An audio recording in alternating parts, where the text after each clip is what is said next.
And I'm back again. I know. I'm getting really good about these intros, I guess, right? For anybody that watches the VODs, I guess, because most people probably don't actually tune in for the first few seconds. But anyway, I need to do the multi-streaming stuff, so let's get that done first, man. We gotta set up Twitch. We gotta set up, Kick. There we go. Then we gotta set up YouTube. I mean, YouTube's already set up, though. But yeah, there we go. I gotta make sure they all look good. I got some insane music in the background. For some Miss Pandaria, we're at the Temple of the Jade Serpent. Let's see though, live now, perfect. Got Alex Gilbert streaming World of Warcraft. That should be me, right? Start speaking now. Here we go. That should be me, right? Yep. Start speaking now. Here we go. That should be me, right? Perfect. Looks all crisp too. Let me change the title to the title of today's stream on YouTube. This is why I start about 10 minutes prior to schedule, 10 to 5 minutes, because I don't technically actually start streaming until, oh, I can do Miss Pandaria on here. Miss of Pandaria. Yeah, classic. Add some more tags. 1, 2, 3, 4, 5, 6, 7, 8, 9, 10. I guess that's 10 tags. There we go. Add some more tags. I don't know if that's actually going to help me at all to get discovered on Twitch, but it might. Now the customized channel. Let's figure this out. Oh yeah, for Kick, I got to go to Creator Dashboard. Of course. I got to go to Creator Dashboard. Yep, there we go. Kick's looking all nice as well. I mean, of course it is. I'm getting a lot better. I'm getting more efficient. I should be able to do this in like a few seconds soon. And I can do the same thing here. I can do Mists of Pandaria on Kick. Mists of Pandaria. Classic. Wow. Yeah, I think that's about it, I guess. Leveling. Questing. We'll see if these new tags help out. Maybe they will. Who knows? Save. Maybe they will. Who knows? Okay, there we go. Now let me go back to here. Go back to the. Oh man, no, I want to pause that. I don't like hearing my own voice when I'm streaming. I mean, actually, I do like hearing my own voice, but when I'm streaming, I don't like hearing my own voice. If that makes any sense. Okay, let me tell everybody I'm live. I am live. All right, let's go. Oh man, today, guys, we got ourselves cut out for us because today we need to go on a huge mission, man. We have a huge mission today. I've been lazy. I've been not getting flight paths. And as somebody that cannot fly and miss a Pandaria yet, flight paths are very useful. So you know what we're going to do for the first like 10 minutes of stream? We got to go around the world. We just got to run around and grab these flight paths. I should have, oh my god, did I just walk off a bridge? Dang it, that's what I get for having the map on. Okay, anyway. But yeah, I'm just going to run around, I guess, and go straight to the bridge, I guess. I don't really know how I want to do this. Yo, see, big mission, exactly, Thor 4 less. Big mission. We got a huge mission. Do you get notifications for just Twitch or YouTube? Because it seems like you always join on Twitch first. Is Twitch better at telling you when I'm live than YouTube? Because, I don't know. Right now I'm streaming to nobody on YouTube. Unless I am. Maybe OBS is trolling me. I only have Twitch notifications on. Ah, that makes more sense. You should turn on YouTube notifications. What happens if I drop another video one day? I mean, I haven't dropped a video or a short in like 2 weeks. But what if I do drop a video or short? You gotta like watch it immediately. You better smash that bell, smash that like button, leave a comment, and destroy that subscribe button. Holy crap. Okay, yeah, I can be a YouTuber, man. I'm such a legendary YouTuber. Oh my god, look, it's a gorilla. What the crap? I've never seen a gorilla before in this game. I mean, I probably have, but like, why the heck is he just here? Why is there just a gorilla here? What? Okay, anyway, I need to go grab this flight path. I can't believe I didn't grab all the flight paths, man. This is what you get for streaming, you know what I mean? You get distracted when you're questing, you forget to grab the flight paths. Because, like, they're really useful when I need to fly back somewhere. I know, right? Flying for a flight path. You know what I mean? Like, that's crazy. But yeah, they're actually useful, so I need to go... Where is it? Oh, is it on top of that mountain? Is it really... They're gonna really make me climb a mountain and get that flight path, aren't they? Man, okay. I don't even know why this is a flight path, because I don't remember doing any quests over here. I know there's one of the Temple of Jade Serpent because there's a huge dungeon and a questing like zone over there for max level. There you can do dailies. I know that for a fact, but I don't know why there's a flight path over here. And I also don't know how you get up there. And obviously, you should be able to walk up there when you're on a ground mount, because if you have to fly to get the flight path, that's a little redundant. You know what I mean? Like, that flight path would be completely useless. But yeah, where? Bro, what? How do you get up there? Am I just supposed to scale the mountain? Oh, here we go. Wait, maybe there's a bridge. Stairs. What a neat invention. Stairs. No. No. Okay. All right. You know, maybe it's just not to be. I have no idea how you get up there. Yeah. Well. Okay, we're gonna skip that flight path because I'm not that knowledgeable of how to scale a mountain. It's not like you can climb in this game. There's no climbing in this game. The only way you can get up there is if there's a path, and I do not see a path. So instead, my friends, we're just gonna run over to this flight path over here, I guess, because I was gonna get on that flight path to fly over to the other side of Krasarang Wilds. Because at the other side of Krasarang Wilds, I forgot to grab a flight path there as well. But I can't access that flight path, so I have to walk to the nearest flight path, which is over here. So this really sucks. I mean, you know, while we're here, no, screw it, man. Screw it. We're gonna go get an achievement real quick. I'm gonna discover this area down here where my mouse is circling. Actually, no, we're not even gonna get the achievement because I still didn't discover this island. But it doesn't matter. We're gonna go to the alliance starting areas. We're going over to the alliance starting area. We might find some alliance over here, unironically. I don't know, man. We're going to we're going into enemy territory. Just so I can discover it on the map. So then later I can get the achievement. Yo, rare! There's a rare on the map. Look, it's already rewarding me. Holy crap. There's a rare. Yes. And I'm going to be the only person that's going to get this rare. You know why? Because everybody else is probably not playing this game. Because nobody else is in the starting zone. Let's go, man. Let's go. This is what I get for not grabbing the flight pass. I get lucky. Yes. Man, all right. What an interesting stream so far. I did not script any of this to happen. You know, obviously, I'm not working at Blizzard. I did not cause this rare to spawn. And I did not cause that mountain. What type of genius would put a flight path on top of a mountain where the only way you can get the flight path is to fly? Because as soon as you can fly, flight paths are basically worthless. You know what I mean? But the only way to get to that flight path, as I know of, is flying. So I don't know why they would do that. I don't know why they put a flight path on a mountain. I'm probably just silly. And there's probably a really easy way to get up there. And I'm probably, if I ever become famous, right, there's probably gonna be 85 million people in the comments being like, well, you could have just went up this easily accessible bridge. It was on stream. Look at the VOD at 5 minutes and 25 seconds. And then I'm gonna be like, oh, okay, my bad. But that's not for way later down the line. You know, that's like yesterday's problem. It's so far down the line, it's yesterday's problem. Exactly. Man, what is treasure? Is this treasure? Yes! 4,040. Man, let's go, man. 11 gold, and I get chastised for stealing from the dead. Gandrielm, my Death Knight right here, everybody, is now a certified grave robber. Heck yeah. I don't even know what the other treasures are. Treasure's nice, man, because it gives you 444,000 experience. There's the village. That's all alliance. If I step another inch closer to that village, I'll get absolutely harassed by them and I'll get one shot. So I'm trying to figure out how to discover this last chunk of the map without dying to the alliance. Well, because the guards are going to be level 90 elites, and I'm level 88 in questing gear. So I'm going to get pummeled if I walk in there, obviously. They're just going to snipe me on sight. They're going to kill me on sight. That's what's going to happen. I'm going to be FBI's most wanted list. That's what's actually going to happen here. So, let's see. I got to be like 007. I got to be a spy. Hey, it's Hosen. I'm exalted with the Hosen. What's up, my brothers? Heck yeah, you keep these guys in the Alliance prison. Let's go. There's the village. Man, I'd never done the Alliance side. Maybe I should make an Alliance one day and stream the Alliance side quest chain for Miss Pandaria. I've never done it before. Yeah, there's some more Alliance. Alliance is bad.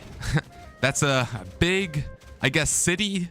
It's more like a town, actually. It's an alliance town. I'll get absolutely pummeled if I even look in their general direction. Like 85 guys will spawn and just kill me. So, okay, there we go. We got a little bit of it. Now all we gotta do is just get this area right there. Yeah, all right. This is completely a side tangent from what I was supposed to do in stream, but hey, man, we're going on an adventure. We're literally Christopher Columbus right now. Where are we now? What? Oh, okay, yeah, we're in the Alliance's area. Why is there a Horde over here as well? What? For a second, I thought that was going to be an Alliance, and I was like, yes, PvP, but that was a Horde person. Oh, he's a miner, that's why. And no, not like a miner as in under 18, but a miner as in he's mining. The power of synonyms in the English language. Where? Okay, so... Man, I would love to kill some Alliance, man, because I mean, I am deep in Alliance territory. Even though I'm not near the town, I am near the towns and there's going to be no guards that kill me. There might be a few Alliance that are questing and I could just nuke them. Because I'm telling you, man, PvP is fun. That's why I'm on this PvP server. I want to kill some Alliance. But, you know, I got to wait for the Alliance to come get me. And I also need to discover this little tiny area without flying because, you know, a smart person, right, would get to level 90 and then I could just fly over that area without the guards killing me. But you see, that's not what you call content. That's boring. So maybe I should just charge in there. No, who's screwed? I'm charging in there. Never mind. That guy's level 90 and they're right at the door. So I'm going to go around. I'm going to use my brain and I'm going to move around them. Yes. Yes, there we go. Perfect. Perfect. Nice. That's what you call genius, man. Genius level moving around. And I'm getting all this, like, discovered XP, I guess. I don't know what you call it. Discovery XP, I guess that would be the best thing. And then I guess we're just going to move on to Krasarang Wilds because that's what we need to do. We need to just walk over to Krasarang Wilds because that was the plan. We need to get to the flight path so I can move over to the other end of Krasarang Wilds. So then I can grab, what's that flight path? Tonak. Oh, wait, no. Kromthar. I need to go Kromthar. Yeah, all right. Easy. Let me just figure out how to get over there without dying. I mean, yeah, we're in the Alliance quest here. As you can see, all these guys are Horde. Like, all the NPCs, they're good guys. They're good guy NPC Hordes. And since we're not in the town, that's a dead giveaway that we're in the Alliance questing area. But they don't care. Who cares? Do the Alliance care? No, they don't care. Also, like, I'm trying to get some good posture here, and it's not working. I'm getting some swell posture. Man, Lynn Applebottom? She's Alliance Pandaria, I guess. Where am I going? Dominance Point. Oh. Oh, crap. Oh, no. Is Dominance Point out? Because if so, there's going to be, like, a bunch of level 90 swarming this area. I hope not. Because, Okay, so I need to get up here. Yeah, I need to go up here on this mountain and hope that there's not a bunch of level 90 swarming because right here, right? I don't know if the patch is out yet, but it's called Dominance Point. And the Horde sets up a base down here and the Alliance sets up a base down here. And they're swarmed with high level 90s characters, both elite guards, you know, elite peacekeepers for the dungeon, I guess. Or not the dungeon, the towns. And just level 90 characters in general doing the Black Prince storyline to get their legendary cloak. So hopefully, yeah, we're fine. Alright, then we can go over to this flight path. Be like, yo, I missed... Oh, I missed a lot. May the mists protect. Oh, I missed a lot in Krasarang Wilds. Did I get all of them in Valley of Four Winds? Okay, I got all of them in the Valley of Four Winds. I did not get them in the Krasarang Wilds, though. Big fail on my end. But yeah. Here we go. Drink some water as well. Hashtag stay hydrated.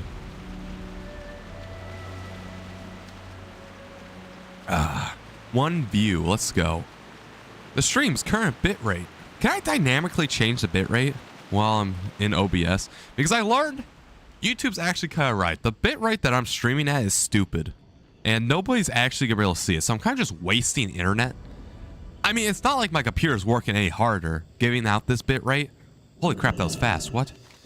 I was going to check out OBS while I was flying. Nope. All right. I guess the closest flight path will go down and then there. And then from there, we could fly up to Kun-lai Summit, I guess. Or no, I could hard. No, I need to go to Half Hill. I need to go Half Hill to get my veggies for the day. My crops. So that's what I'll do. I'll go to here, there, there. So I'll get 3 flight paths, and then that'll be the flight path portion of this run. And then I can keep questing. Because, and I gotta remember, every single time I go into a town,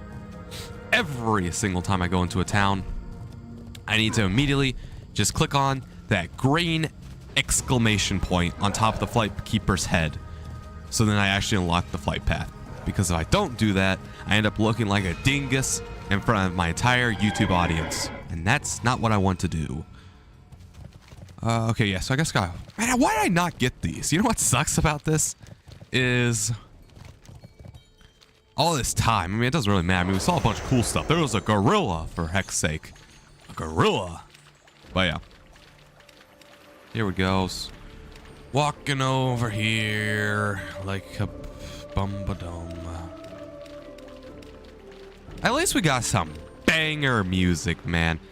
Like, I will never stop glazing the people that made the Miss Pandaria story track. Or not story track, instrumentals. Silly goober I am. Man. You know what sucks too, guys? Friends, I'm gonna keep it real to my 0 viewers I'm streaming to. All of you. All my friends. All 0 of you. The literal void. I'm gonna keep it real. I am technically still a junior. I don't know. I'll be a senior in high school on the 6th. August the 6th. Which would be great, right? Looking to buy? Oh, wait, I had that flight path. I could have flew over there. Epic fail on my end. All right. We'll walk over here. Now I'm stunned. All right. Epic fail. Yeah, I'm going to keep it real to the 0 viewers that are watching my stream right now. I go back to school on August the 6th. I know. Hard to tell, but I'm only high school age, 17. And I have 1 more year of public school. But why am I saying this, you may ask? Why is the King Alex Gilbert, saying that he will go back to school on August 6th? What does that have to do to affect me, the viewer, watching his amazing, engaging, and amazing persona, charisma, and gameplay? Well, my friend, I'm glad you asked that exact question. It turns out, you know, when you go to school, right? You know how long school is? It's like 7 hours a day. It's like a job. You know what I also do for an extended period of time in my day? Live stream. So I think you know where I'm going with this, right? Flight path, yay. All right. I think you know where I'm going with this. I'm not going to have enough time to live stream every single day at like 12? Like at midnight, yeah. At midnight to 5 a.m. in the morning. I'm not going to have enough time for that. I'm just not. I'm sorry, but I just won't. You know what I mean? Which means the live streaming saga of King Alex Gilbert will come to a pause. Not a close. A pause.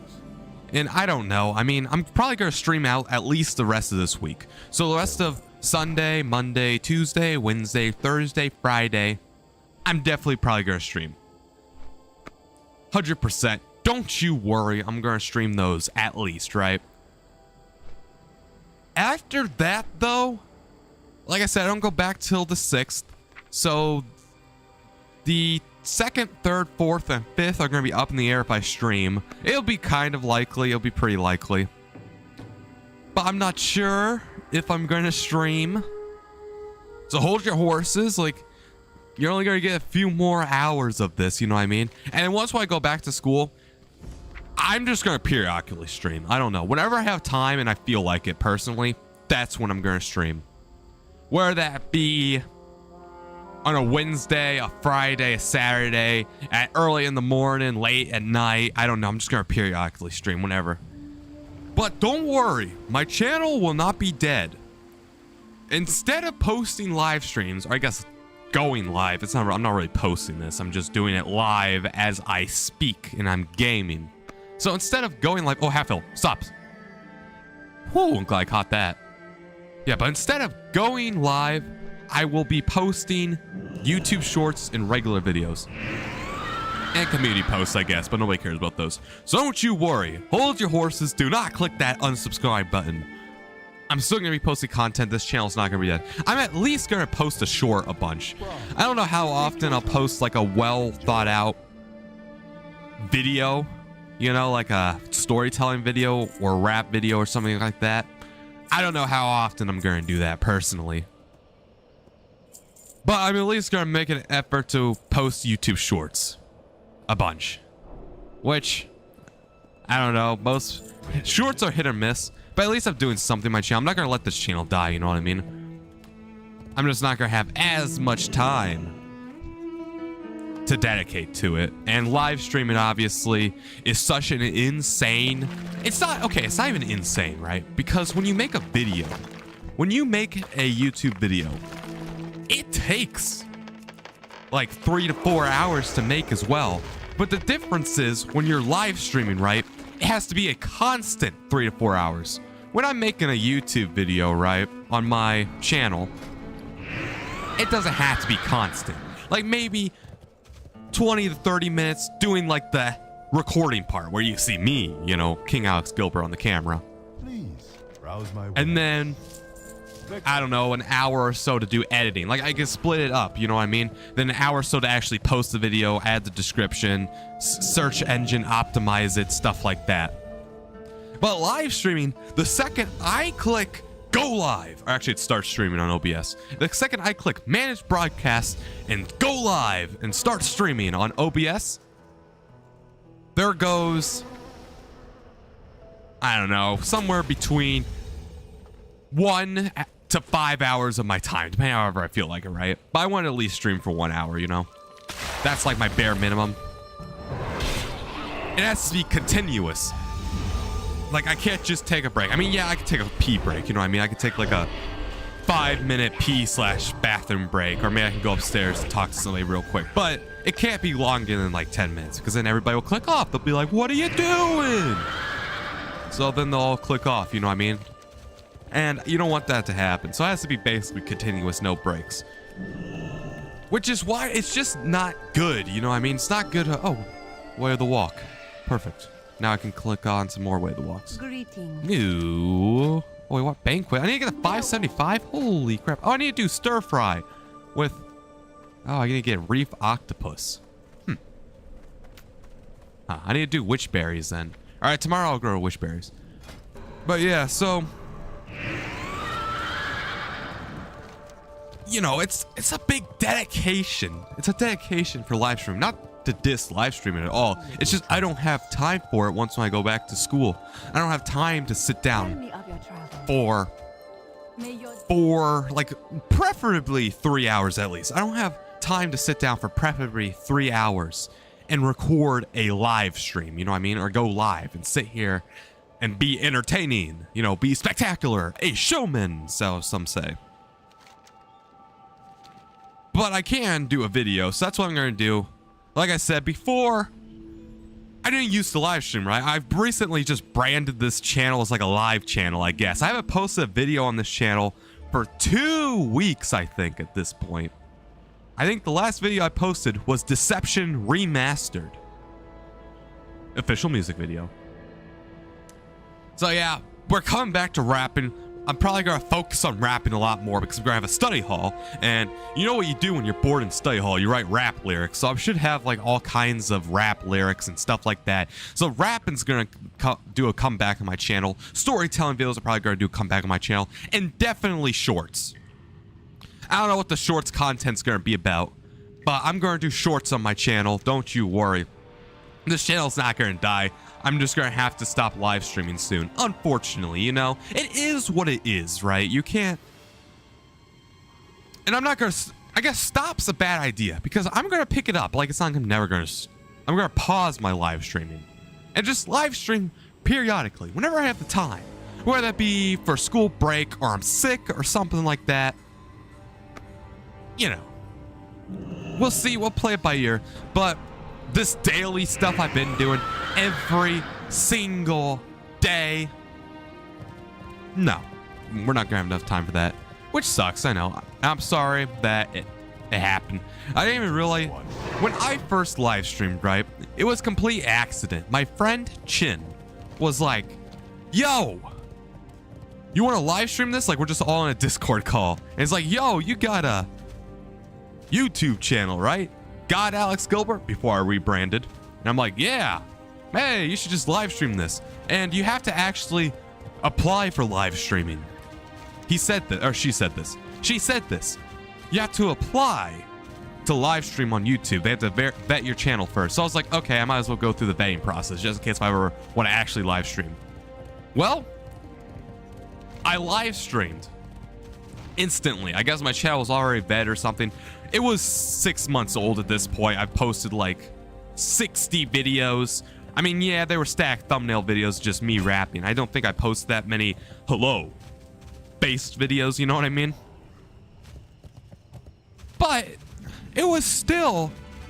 Speak up. It was still kind of new, you know what I mean? So I believed her when you needed to vet a channel, you know what I mean? Because I didn't really prove myself yet.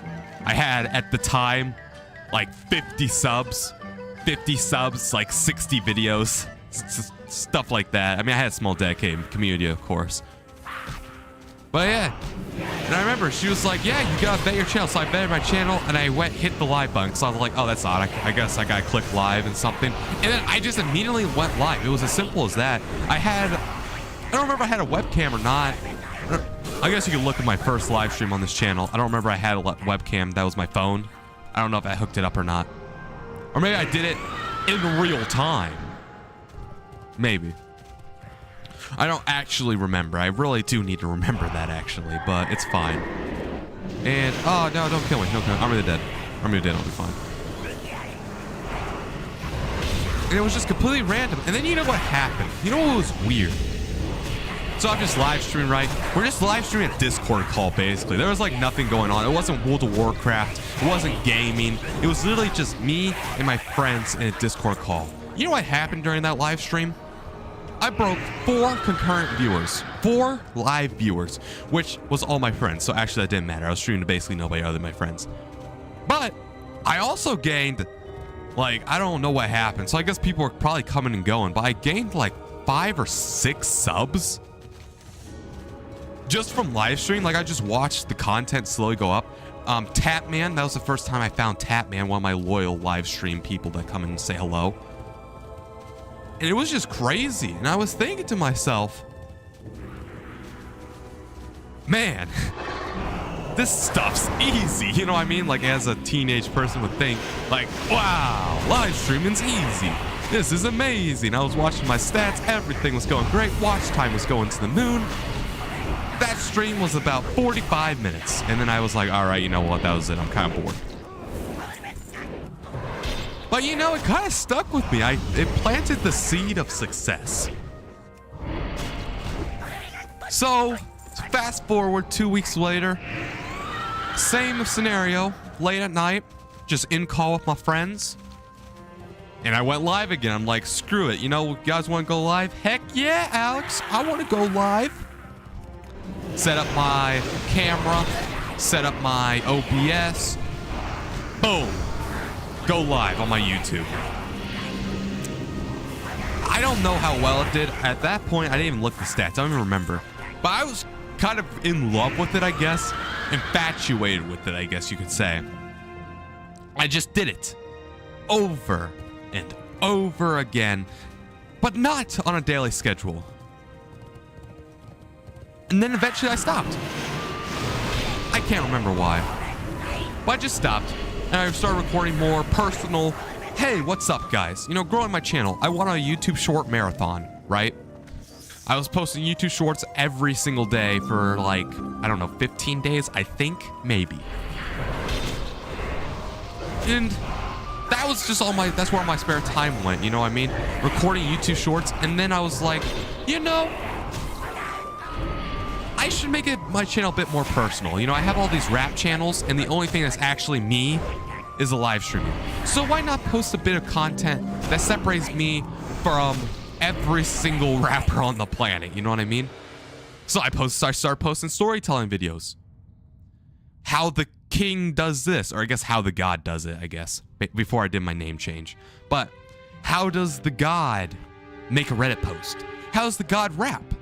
How does the god make beats? Started doing behind the scenes content. Then I was like, you know, let's make this more personal. I started doing storytelling videos. Just making this channel right here what it is for me. My shorts were taking off. My shorts were doing pretty well. I mean, 2K impressions / views.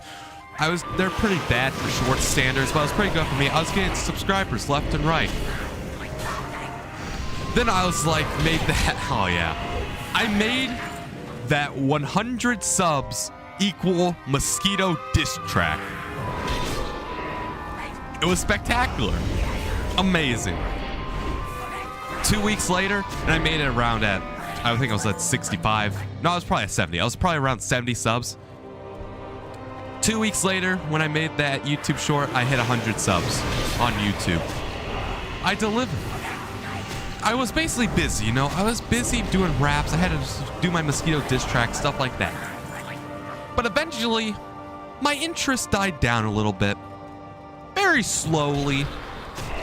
But it did eventually succumb. And that spark rekindled in me. That spark for gaming. Because at this time, right, I was barely playing video games. I was dedicating all my time towards my YouTube channel, YouTube shorts, stuff like that. But that gaming spark was on the rise once again. I knew it. I knew I couldn't be complete without gaming. And so I booted up classic World of Warcraft, leveling up my mage to get to level 60 before Naxxramas releases. That's my goal. But I needed gold because I was level 40. And to anybody that knows how to play classic World of Warcraft, you would know that when you reach level 40, you can now ride a mount, you know, that will reduce, and I mean insanely reduce, your entire travel time by probably 50%. Cuts it in half. But I needed gold. So I was looking around, right? I was looking on YouTube. I was like, oh my god, how to make gold in World of Warcraft Classic, and all these boring, at level 40, right? Not level 60. And all these boring mining, boring herbalism, boring stuff like that. And then I come upon this video, how to make gold in World of Warcraft Classic as a mage by auto-inviting people to sell portals. Works in like Classic, you know, it was 100 characters, heavily search engine optimized and stuff like that. So I go onto this YouTube page, right? And I click on him and I watch the entire video. And he's like, yeah, you just gotta install this add-on and stuff. And then it will just automatically invite people.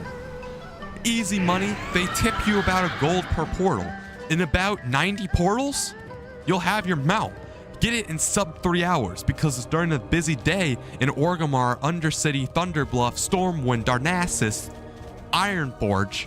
There's all kinds of people that need portals. All kinds of people, lazy people, level 60 people, have lots of money and they want to tip you. And that resonated with me. I was like, okay, easy money to get my gold, right? So I try out the add-on. Absolute clickbait video. Completely clickbait. I try it out, right? I download it. I sit in trade. And I'm just waiting to auto-invite somebody. And then I see all these chats go by. Want to buy. Or WTB, yeah, which is want to buy. I'll just say want to buy. Want to buy. Port to Orgrimmar. Want to buy. Port to Undercity. Want to buy. Port to Thunderbluff. I'm just watching them all go by, right? As general chat and trade chat just keeps scrolling at the speed of Usain Bolt. And I'm wondering, this add-on's stupid. I literally got scammed by this YouTuber. I thumbs down his video and I was like, I don't think I made a comment. I just thumbs down his video and said, this sucks. You know? But I knew it worked. I knew the topic itself wasn't false because I interviewed some mages because I tried it myself. I was wondering if there was any mages nearby that had this auto invite script / add-on. So I type the glorious words WTB port to org. The second I click that enter button, and the second I let off the enter button, boom, I hear the da-da-da-da invite from a mage. So I interview him. I'm like, dude, how'd you do it? And, you know, most of them didn't want to reveal secrets. You know what I mean? They're like, hey, go away. Don't steal my advertising and all my people. Go away, man. Because at this point, I already had my mount, right? Because I was doing it manually. Because I thought you couldn't do it. You know what I mean? I personally thought to myself, oh, I had to do it manually then, or sub portal. So I did have my mount at this point, but I still need to get my level 60 mount. So I needed still mass gold. So it was still in my vision. So I kept interviewing mages. I was seeing if I can ever get a lucky one. All of them be like, go away, or they wouldn't even respond to me, stuff like that. But eventually one was kind enough. It was like, yes, there's this add-on, thick portals, and you could use it. So I got the add-on myself, and I wanted to make sure like this dude wasn't lying to me. I downloaded the add-on, turned on the portal. I said the shop is now open. And before I know it, boom, I'm auto-inviting people left and right. I made 100 gold in that hour, I think. No, I didn't. That was a complete lie. I probably made like 50 gold though. I made 50 gold in an hour, which if you play World of Warcraft Classic, especially as like a level 44 character now, that's a lot of gold in just an hour. And it was all because of that add-on. And at that point, I was like, man, I spent however many hours trying to figure this out. I think the whole world should know about this. So the first thing I did was I went to the YouTube search bar and I typed in how to automate portals in World of Warcraft Classic or something like that, looking for the add-on that I was using, thick portals. Every single video I could find was like 5 years old or like really old on the topic, you know what I mean? Not working. Or just clickbait in general. And I was like, okay, I can do this topic, right? I can figure this out. I mean, it's not that hard to do a tutorial video, right? Especially with how easy this is. It wasn't complex at all. All you have to do is just install the add-on and do it. So I got up the ye old phone, turned on the ye old OBS, and just recorded my gameplay. And I was like, what's up, guys? It's King Alex Gilbert, and today you will learn how to automate portals in World of Warcraft Classic.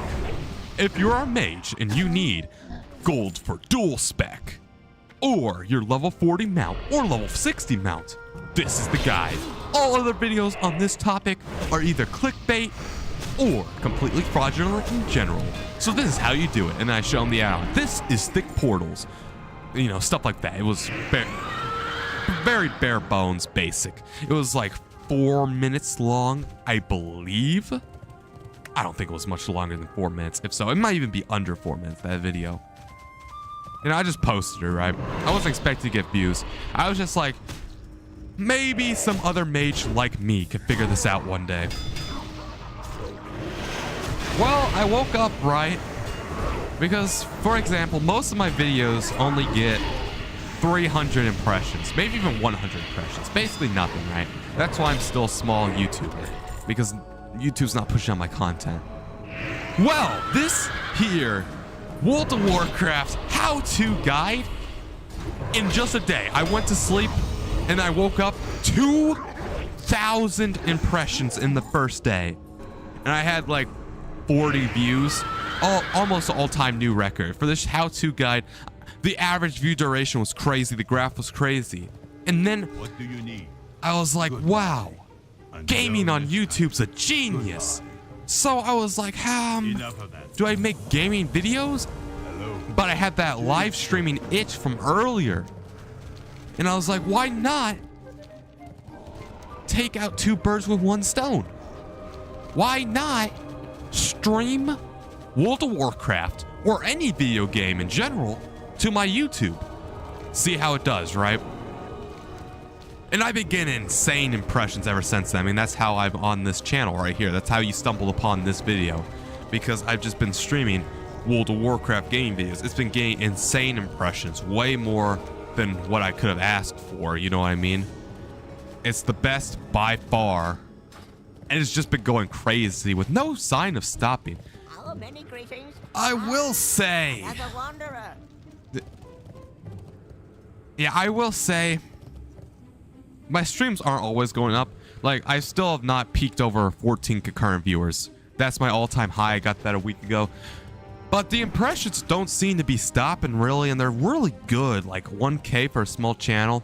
People are coming in, sticking, they're staying by, they're watching me. It just feels good. You know what I mean? It just feels good.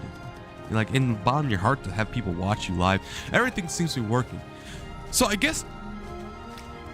Actually, let me get why. You know, why is this working? And I learned most people don't care about you on YouTube. You know how you get discovered as a small channel? Through the search bar. You know? And nobody cares about you. Nobody cares why you despise art. Nobody cares. Nobody cares why you changed your name. You changed your branding. Nobody cares why you call yourself the God. Nobody cares. Nobody's gonna search that either. So if they were to click on that video, if they was find it in their impressions, they'd be like, who is this guy? And just immediately click off. There you don't have an audience. You don't have a branding. So the only way you can get big is by posting guides or search terms that people would actually search up, like a World of Warcraft gameplay. And then maybe they stay for your personality. Maybe they stay for your banger, spectacular, all-out, insane gameplay. I don't know. Or what's this? The Prince of Storm was unguarded. Why don't we capture him? Yeah, why don't we capture him? But my horde doesn't fight unarmed children. He's the prince. He's the prince of our enemy. Yo, you suck, Songwalker. But yeah, anyway. So yeah, and that's why I've been live streaming. It's been doing really well, and I'm getting insane impressions.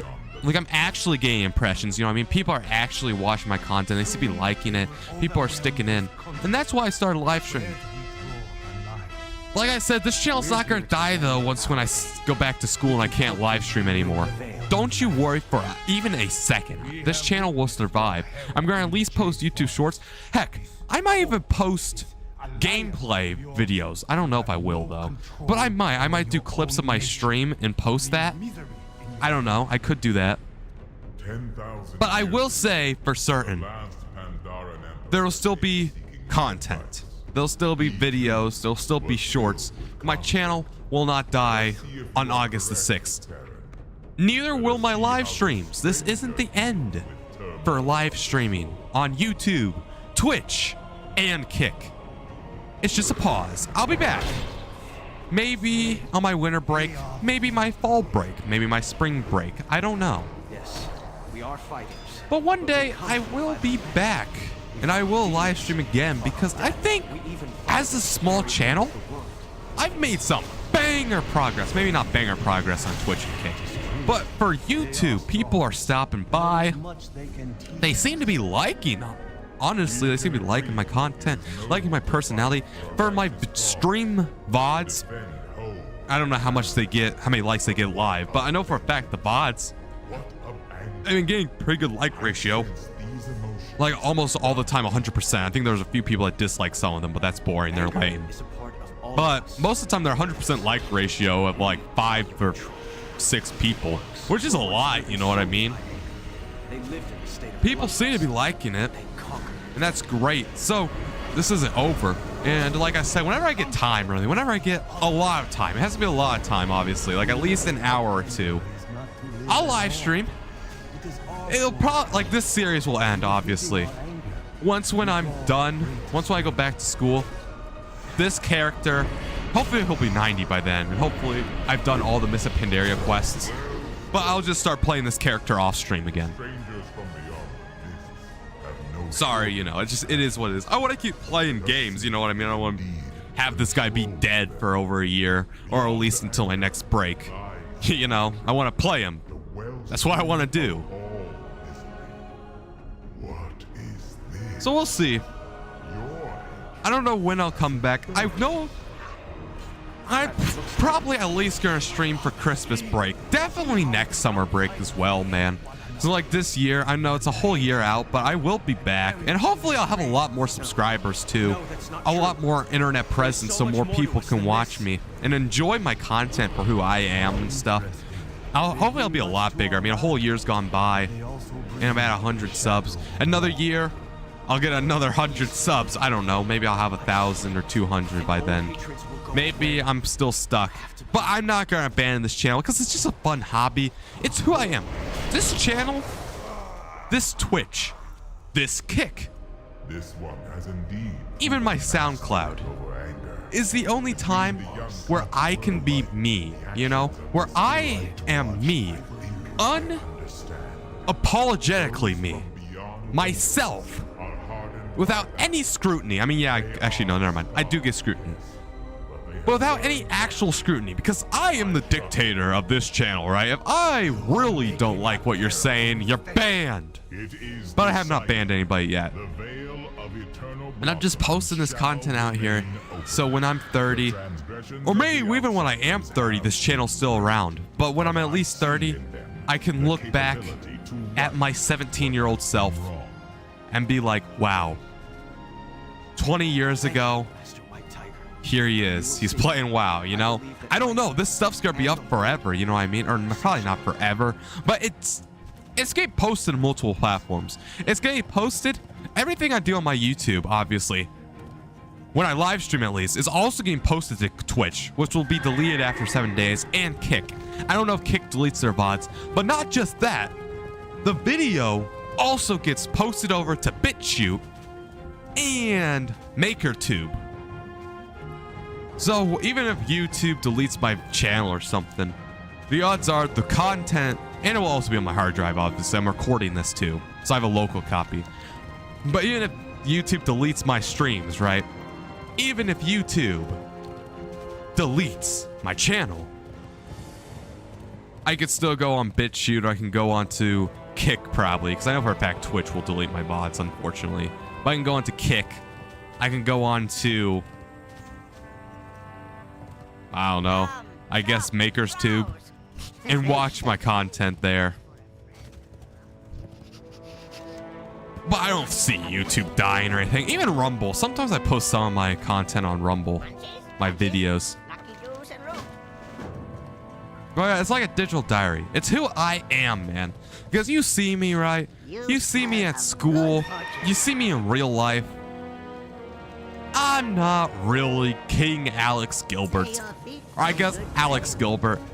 I'm just being whoever you want to be, so you stop harassing me. You know what I mean? I'm anybody you want to be, so I don't get harassed. And even then, I still do get harassed. But it is what it is. I'm a character. I am what you made me. And in the eyes of everybody, I'm the clown. I'm the class clown. I'm the guy who's the punching bag. So it is what it is. I can't escape that. But on my streams, I am a god. I am a king. I'm a deity, you know, to be worshipped on YouTube. Eventually, one day. I mean, one day, if I get big enough, I will have a cult fan base. I mean, that's just what everybody. I'll be like Eminem. I'll be like PewDiePie with a cult fan base. I'll be like Mr. Beast with a cult fan base. 50 Cent.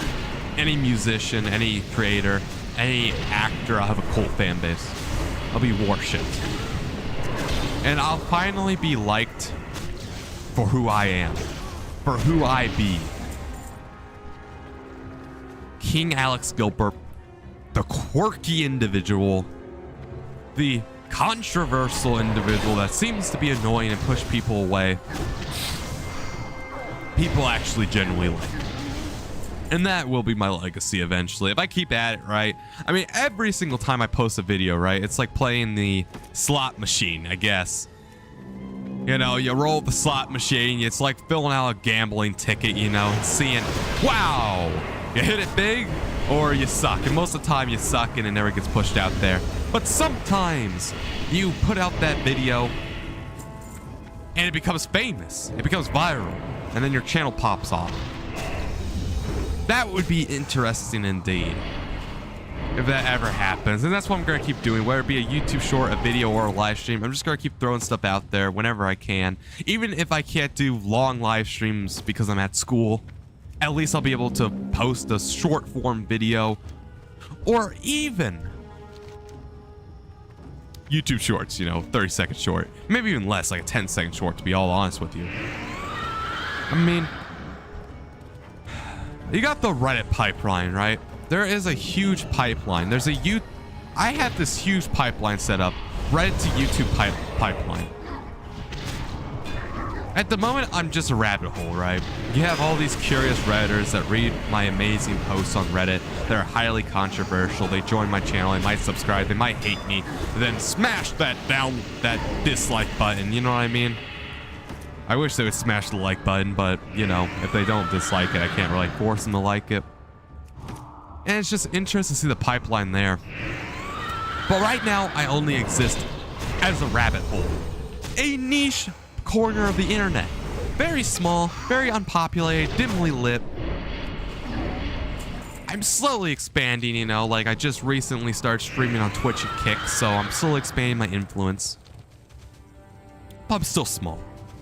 I'm still petite, you know what I mean? One day I will break through, though. I'll break through that glass ceiling. And I'll stop being a rabbit hole, you know? I'll stop being like somebody do when they're at 4 a.m. and they're just scrolling through Reddit posts trying to figure out, oh, this one's interesting in the lore behind every single Reddit post. And I'll actually become or maybe not even mainstream. I don't know if I want to be mainstream. I just want to make money, you know what I mean? You know how crazy it'd be to just stand in front of a plastic lens? I don't even know what this is. An electronic phone, I guess? I don't know what material it's made out of. But just standing in front of a phone, a camera, staring into a plastic lens. Why did it go over that one? Okay. Saying whatever I want to say, having a dedicated audience that stops by and watches it, and then YouTube throws me, I don't know, like $50. That'd be crazy, you know what I mean? That'd be insane. That'd be spectacular. And that is my life goal. One day I might complete the life goal. Who knows, man? One day. I mean, we'll see, man. People say YouTube doesn't have to do with luck. I say it does. I don't know. There's no guideline, really. There's no guideline on how to make a 10 out of 10 video. I mean, yeah, you could copy Mr. Beast, but you can't make a Mr. Beast video. You know why you can't make a Mr. Beast video? Because you don't have a workforce of like 1,000 people and $1 billion budget. I guess probably millions. I don't think they spend $1 billion on video yet, but $1 million budget with insane celebrities and stuff like that, and jump cuts and the best professionals in the world and all multilingual language. So yeah, you could copy Mr. Beast, but you would fail. So there is no real way to understand why does a video become genius, become a god in the algorithm. There's no true point on why. There's no reason anybody knows why. It's all mysterious, you know? It's like literally 10 hours of black screen. I guarantee you, look that up. Look up 10 hours of black screen on that YouTube search bar right now. Like, actually, don't click off this stream. Just open up a different tab. Look up 10 hours of YouTube, or 10 hours of black screen. 10 hours of darkness.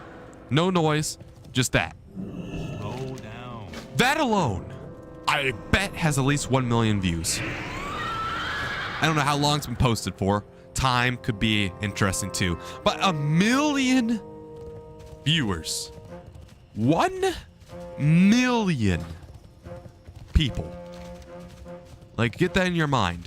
1 million people saw a black screen that does not change at all and was entertained with it.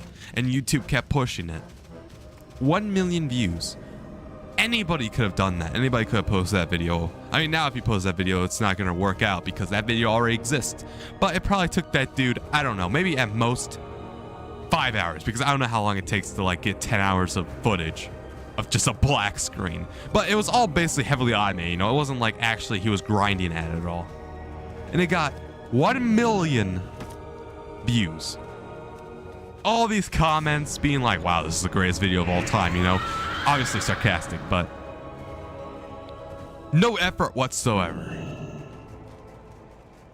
And I would call that succeeding, you know? I'm sure like if that dude was monetized, he would probably make a hefty sum off that video. You know, it's getting engagement, it's getting likes, it's getting comments, getting views. It's getting everything that algorithm loves dearly. So if he was monetized, I don't know, maybe he is monetized or not. I bet you YouTube would have been like, great video, here's like $1 million or something, or probably like 1,000. Here's $1,000, great video, good stats. Here's $1,000.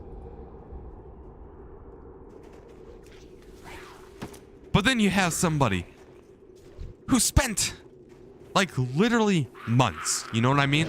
Months. Meticulously putting out these jump cuts, making all this retention, you know what I mean? Everything that pops out, entertaining for them. They show it to their friends think it's entertaining.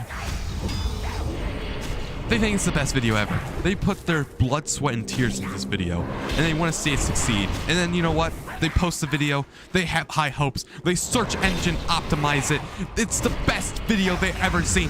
If you search anything on YouTube, this video will be the first thing that pops up. It's going to be put on everybody's front page, everybody's impressions. You are going to get it, you're going to get it, you're going to get it. And then they hit that post button. An hour goes by, 0 views. 5 hours go by, maybe 1, maybe 2. A day goes by, 10 views. A week, 12. Month, 15. A year, maybe you're lucky, 30. And mind you, they put their blood, sweat, and tears into this. Many months. Oh man, I might die here. Many months. Just grinding, testing it out with their friends, trying to see what they like about it, you know, improving it every so often, trying to see what ticks, you know what I mean? What's amazing, slowly taking out the slow parts. They think it's the best video ever. And YouTube basically craps on it. It gets like 500 impressions. Maybe you even throw in a dislike. It's like somebody throws you a dislike on it. It has like a 50% like to dislike ratio. So while insane videos, right? Insane attention grabs with the "What's up, guys? It's Mr. Beast" type videos, right? Like high energy, high octane videos. Yes. Those right there can go insane. Those right there can basically become the best video YouTube's ever seen. Get it sent out to everybody in the entire world. But for what? Why? How? What causes it? Mr. Beast has already been proven. Mr. Beast has, I wouldn't say unfair because he worked for it, but Mr. Beast has an insane push in the algorithm. Whenever Mr. Beast posts a video, it's going to get so many insane impressions because the algorithm thinks like Mr. Beast could probably post, like I said, that black screen, and YouTube will push it to like its normal audience because YouTube thinks every single video Mr. Beast touches is always going to be gold. And to the extent it kind of is so far, like YouTube has no reason to suspect a Mr. Beast video won't be gold. It's just like how YouTube always suspects every single small creator video is going to be a complete turd. Which, to an extent, is unfortunately true. But then you make that one good video. You spend all your hours doing that video. You spend your entire life. I mean, okay, maybe not your entire life, but you spend your entire months, right? You have all your friends in with you, and you're like, anything else I could do to make this better? And they tell you, no, honestly, this has been the most engaging and fun video I've ever watched from you or anybody else personally. This is insane. And you're like, this is finally the video where I'm going to break that low view curse. And to be honest, objectively, the video you created is insane. Objectively, the video you created, it quite possibly might be one of the better quality videos on YouTube. Yeah, YouTube, they look at your subscriber count, they look at the people that normally tune in on your videos, and they're like, this video is probably going to be poop as well. So you post it, maybe you get a little unlucky, like YouTube gives it to somebody that doesn't like that type of content. And because of that first initial wave that YouTube posted it to, which is technically YouTube's fault for posting it to an audience that doesn't like your video, even though it's highly well edited, really good, because you failed that initial audience, YouTube thinks your video's once again another piece of crap. Then you waste 3 months of your time for nothing. You know, for 15 views over a month. And then you see this guy, right, who posts a black screen and has 1 million views. 10 hours of nothingness. 10 hours of black screen. And then you think to yourself, what makes a good stream? And you don't know what makes a good stream, what makes a good video. Nobody's ever going to know that. Nobody ever will know that, to be honest with you. The problem is the subjective of the objective, because you need YouTube wants there to be an objective win on your channel, but you're making subjective art. So you have to make the subjective objective. You have to make what you design personally appeal to everybody, even though you know in your mind this isn't going to appeal to this person because X or Y. But you have to pick the most broad topic, sacrifice some of your artistic integrity, make it all jumpy, jump cut, and then hope that it posts, and hope that it does well. And it might, but 90% of the time, it doesn't. That being said, though, I don't know if it's the creator's fault.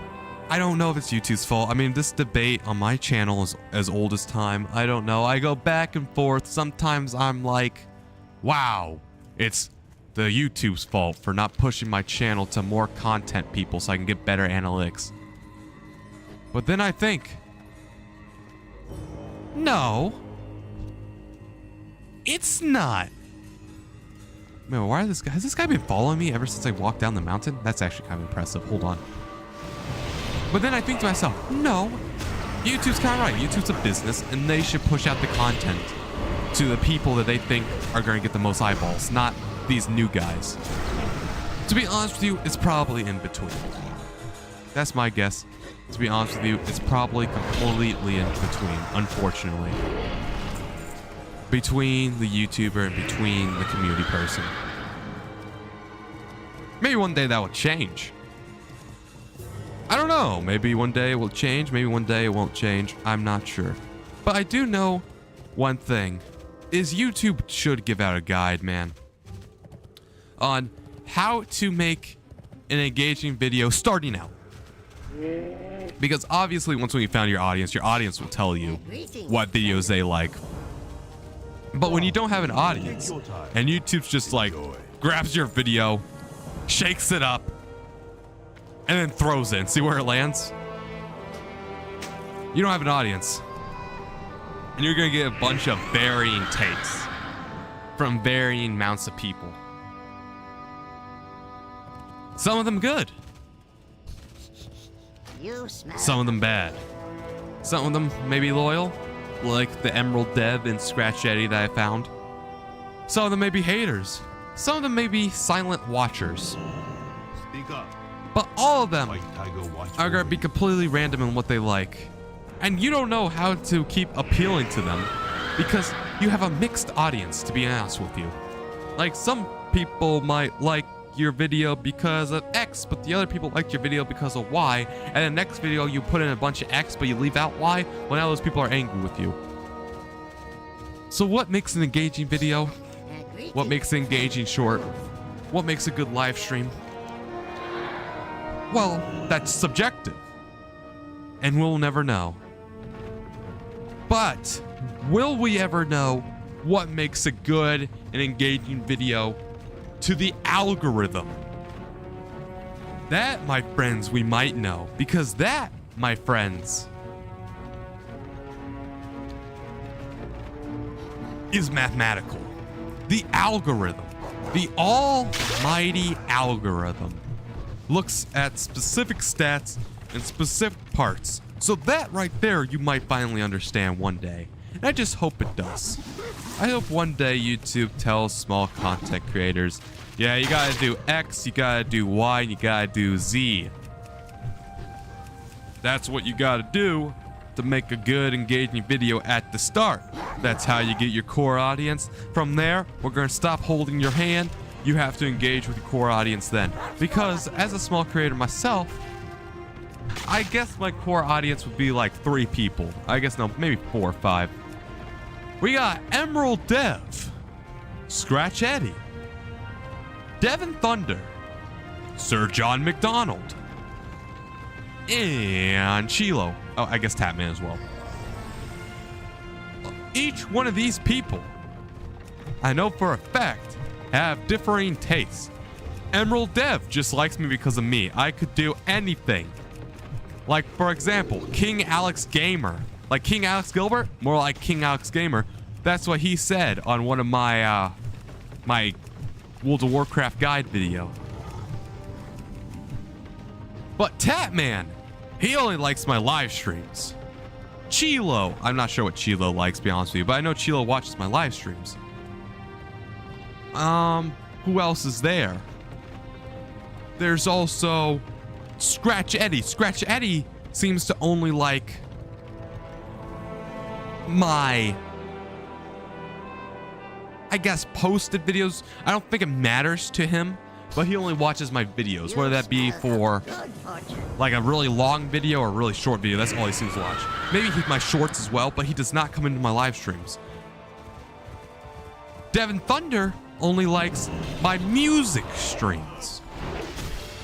So my audience is fragmented, and I don't know how to entertain it. You can't entertain everybody, you know what I mean? You can't have me live streaming while making a video, rapping while playing World of Warcraft, and telling a story all at the same time. You can't do that. Many greetings. But Farewell, friend of the Grummles. that's what YouTube expects me to do, you know what I mean? Because YouTube expects Devin Thunder, Sir John McDonald, Emerald Dev, Tatman, Chilo, Scratch Eddie to always watch every single one of my videos I ever post on this platform, and like, comment, and subscribe. I guess I already subscribed, but like and comment on all of them, because that's what they've always done. That's their norm.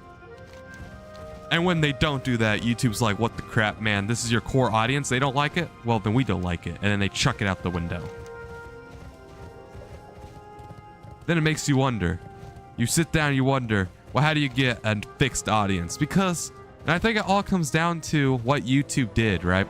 It could also be my fault for not having a niche. I will say that right now. I do not have a niche on my video whatsoever. I don't have a niche at all. My niche is literally me. Whether it be gaming, I'm the niche. Rapping, I'm the niche. Storytelling, I'm the niche. Behind the scene videos, I'm the niche. Shorts, posts, everything else, you get it. But it's interesting, you know what I mean? Because YouTube gave me such a mixed audience, right? These people, and no offense to them, right? I mean, I'm not saying they should like everything I do. Of course not. Like, I don't even expect them to. The problem is, though, YouTube expects them to. And when they don't, YouTube just doesn't push out to anybody else. So, I don't know. I honestly just don't know what to do, you know what I mean? What's next? with my live streaming videos, because I'll be completely honest with you. Why am I doing live streaming? That seems to be the theme of this here live, right? I'm doing the reason why I abandoned videos, right, is because I'm so tired of watching the line do this. You know what I mean? So like, in the first second, we're starting 100 viewers, and here they go. All right, here we go. And then in the third, and then after a minute, there's only like 4 or 5% of my audience still watching, and sometimes even dips down to no one's watching at that point. Pandaria. And I'm tired of that. Jade serpent. 89 hype. Let's go. All right, 90, man. One more level. One more level. How does today find you? Okay, but anyway. And it all has to do, right, with my low impressions. Every single time I post a video, it gets like 100 impressions and then it stops. I mean, yeah, my core community likes it, but it's not getting pushed out to anybody else. And even then, sometimes my core community doesn't even see it. They're like, oh, they didn't even see this vid. Crazy. I wonder why YouTube didn't recommend it to me. And then it makes you wonder, like, what the crap, YouTube? And every single video I post, all the hours, all the dedicated time I do all this.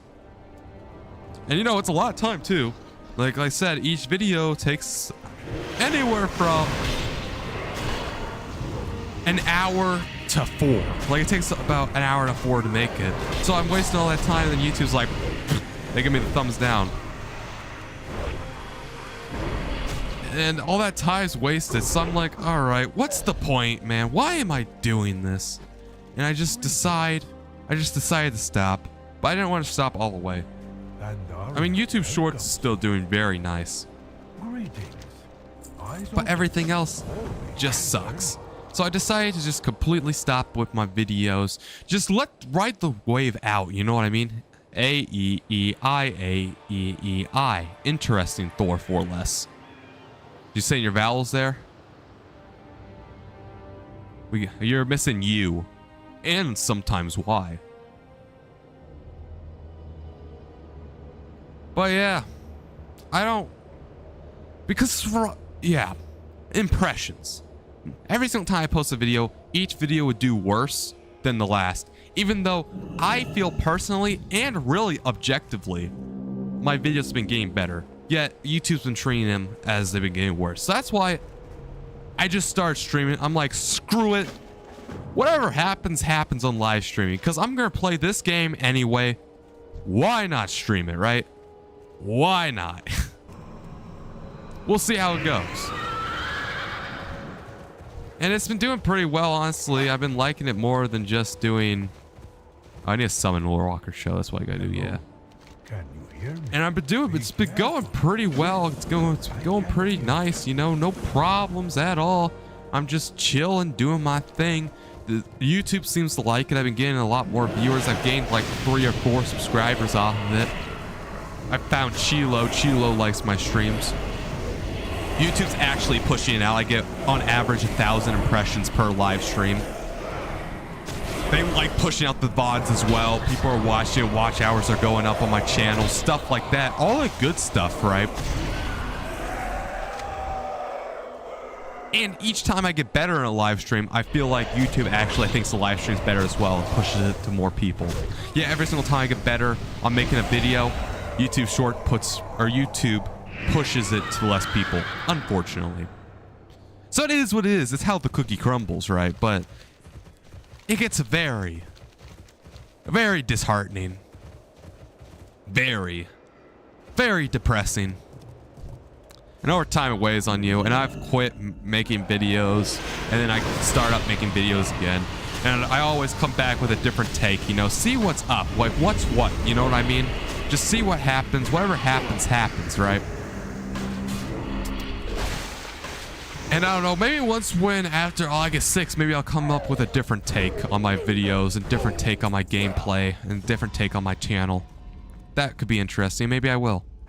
But for now, we wait.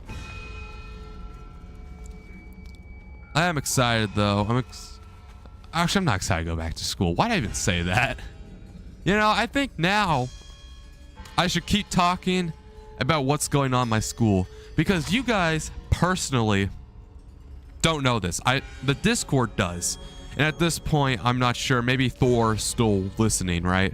I don't know if Thor's listening or not, or maybe Chin's still listening, if Chin ever showed up, or anybody else is here. But at this point, I've been streaming for an hour and 14 minutes. I think it's time to talk about my school schedule now, because we are coming to the end of this chapter. We're coming to a climactic end on what I need to do. But just when you thought it couldn't get any worse, right?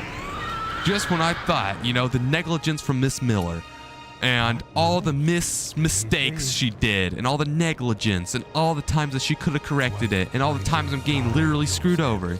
You didn't think it could get worse, right? You don't think that it can get worse than that. You know, I mean, half my schedule's already broken at this point. It can't get any worse, right? Well, guess what? Now almost my entire schedule's broken. I learned that there's an advanced government and an advanced econ class. So if I take Impact, I'm not only missing out on advanced government, or I'm not only missing out on advanced English 12, but I'm also missing out on advanced government and econ. But so that's one class, right? But we're not even done yet. We're not even close. Like, don't you even think for a second that we're even close. So now we're at the point where there's only one class left. My CSA Cyber Academy dual internship from the state, right? Something that the school barely even has control over, right? At least I'm not getting screwed over by the state. You know, at least I still have this class, right? Right, guys? Right? Right? Wrong. And this is what's bugging me. You know, my mom, right? She looks at my CSA Cyber Academy thing to make sure everything's all good there. Guess what? I was approved, right? I was approved to do this academy thing. I got approved. We're all good. That's going to be my class next year. It's through the state. I'm going to get a nice internship, and I'm going to get some nice certifications. All approved. All really nice. And then she checks it, you know? Yes. Boom. Waitlisted. All the funds are gone as well, so I'm not going to get in, most likely. I'm on a wait list. If somebody drops it, I'll get in. But I need to get in before August 6th. Or else I don't have a class, you know what I mean? Waitlisted. Even after getting approved. Like, approved, I'm going through, you know what I mean? I met all the requirements. They approved me. School's going to start. And I'll have that class. But then she checks on it. I think it was just 4 days ago. Or it might have even been 3. Boom. Big old fat waitlisted before where it used to say approved. She calls him up. She's like, hey, is this a mistake? You know, my son, King Alex Gilbert. He was signed up for this. He was approved. Is there some mistake? And they're like, well, no, you see, we put him on wait list because, you know, I don't really care. I don't care about you. The key word, negligence. They don't care. So they put me on this wait list because they don't care about me. The state does not care about me. And because of that, I'm most likely, unless the wait list, somebody cancels and I get put back on the wait list, I don't know what's going on, to be honest with you. I'm probably not going to end up doing CSA Cyber Academy now, nor do I even really want to, because if people don't care about me to the point where I'm already approved and they can just screw me over with, like, without even letting my mom or me know, then heck no, I'm not working with you. Heck no, I don't care about you. Heck no, I'm not even going to, like, even be associated with you. So now, my entire schedule. Literally, I had to make my schedule, like the entire schedule. I can't keep a single thing. I have to remake it from the ground up, or I have to keep Impact or some other stuff going on. And Miss Miller still won't do a sit down with me. I still can't talk to her face to face. I still can't be like, all right, let's work this out here. 1 week till school. Let's figure out what we're going to do here. Under Kun-lai thunder sleeps. The storm I'm gonna drink some water while this plays. Because it's cinematic. By Zandalari blood, he will be taken. To Zandalari voice, he will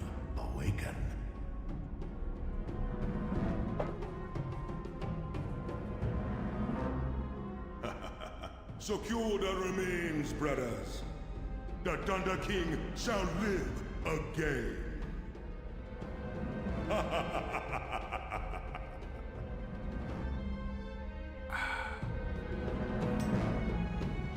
There we go. Okay.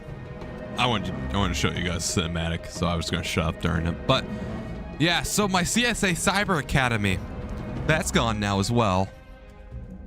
The state screwing me over. The school screwing me over. My friends, they screwed me over.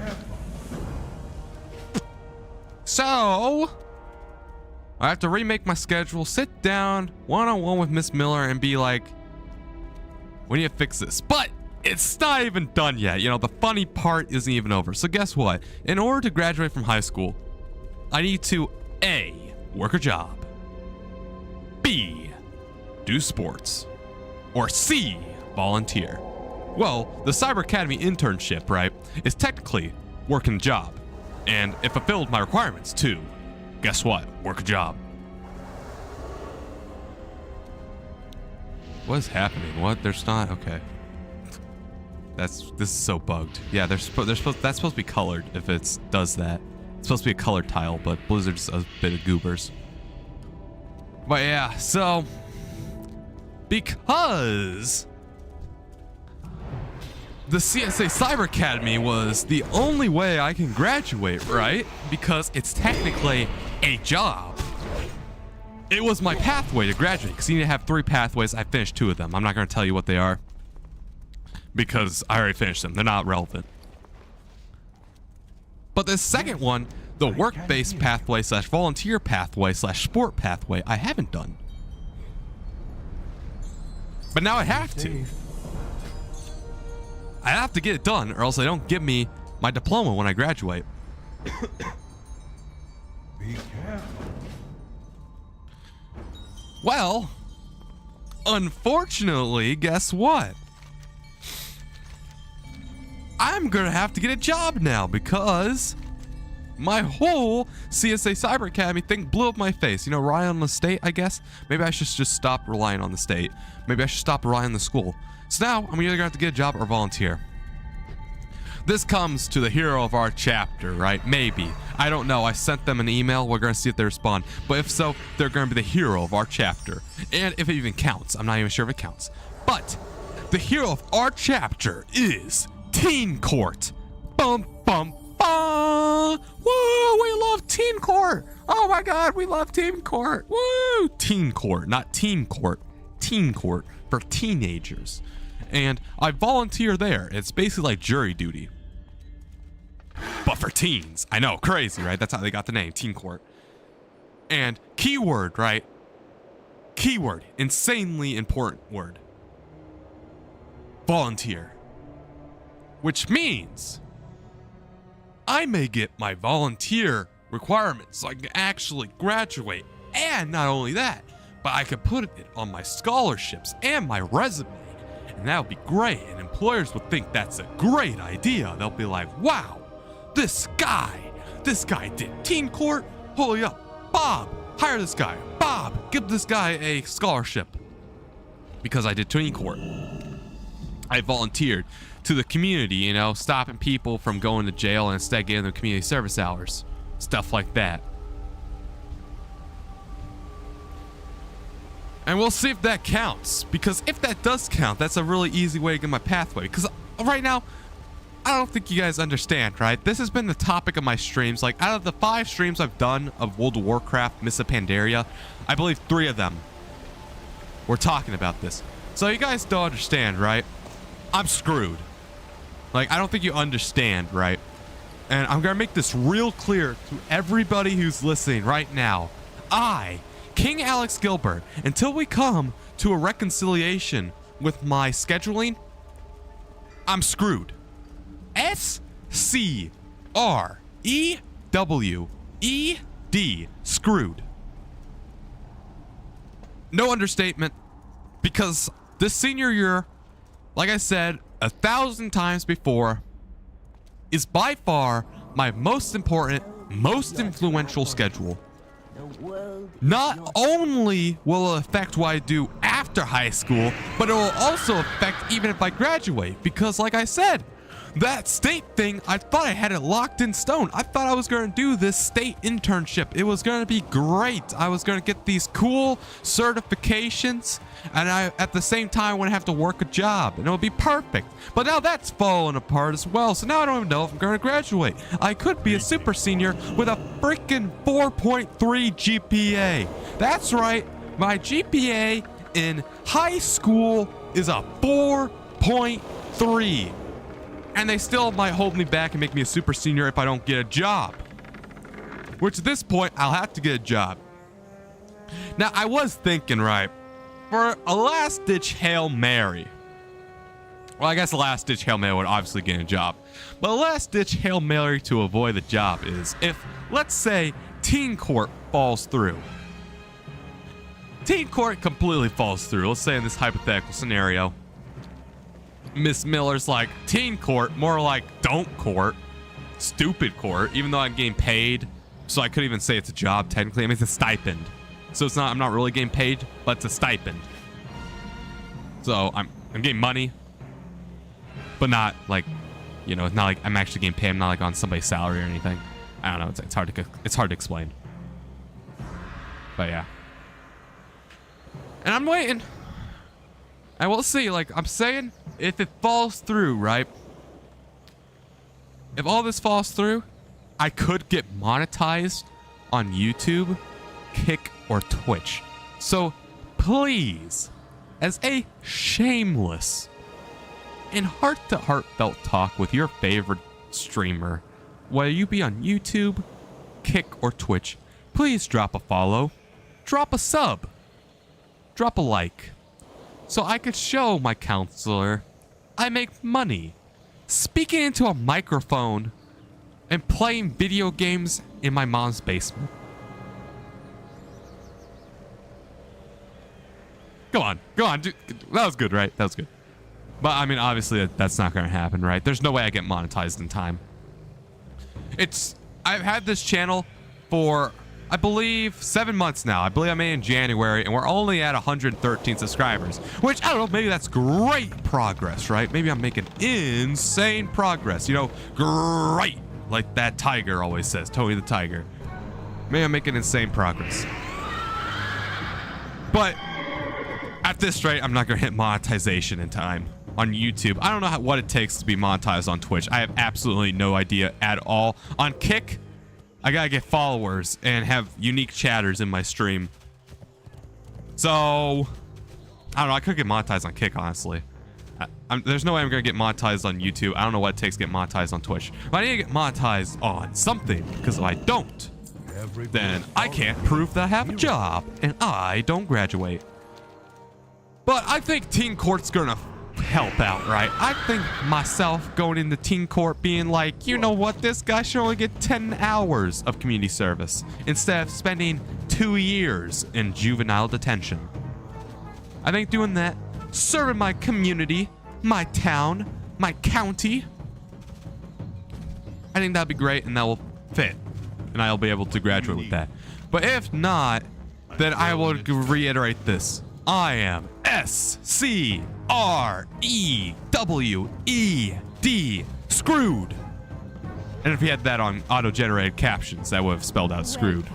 Travel safe. And I still haven't got to sit down with Miss Miller, and I made my entire schedule, right? I did her job for me. I made my entire schedule on what blocks I want to have my classes. You know, I did all the heavy lifting. Oh, let's go. We got Forrest talking again. Gotta be honest. Gonna be honest, the money for the academy was state allocated, which was probably originally from federal funding. Would not be so. Okay, no. My grandma brought up that same thing, right, Thor? My grandma was like, was it because of Trump and his big, beautiful bill? What the person said to my mom, right? And obviously I didn't hear this phone call. I wasn't on the phone call. But my mom said, the person just said, they just dropped me. Like, they just didn't care about me, basically. Like, that's basically what happened. They just dropped me off the wait list. Like, they gave my money to somebody else. Like, the funding was still all there, at least for my mom. Obviously, I didn't hear the person. I was not on phone call, so I'm not I'm not 100% the perfect witness, right, Thor? But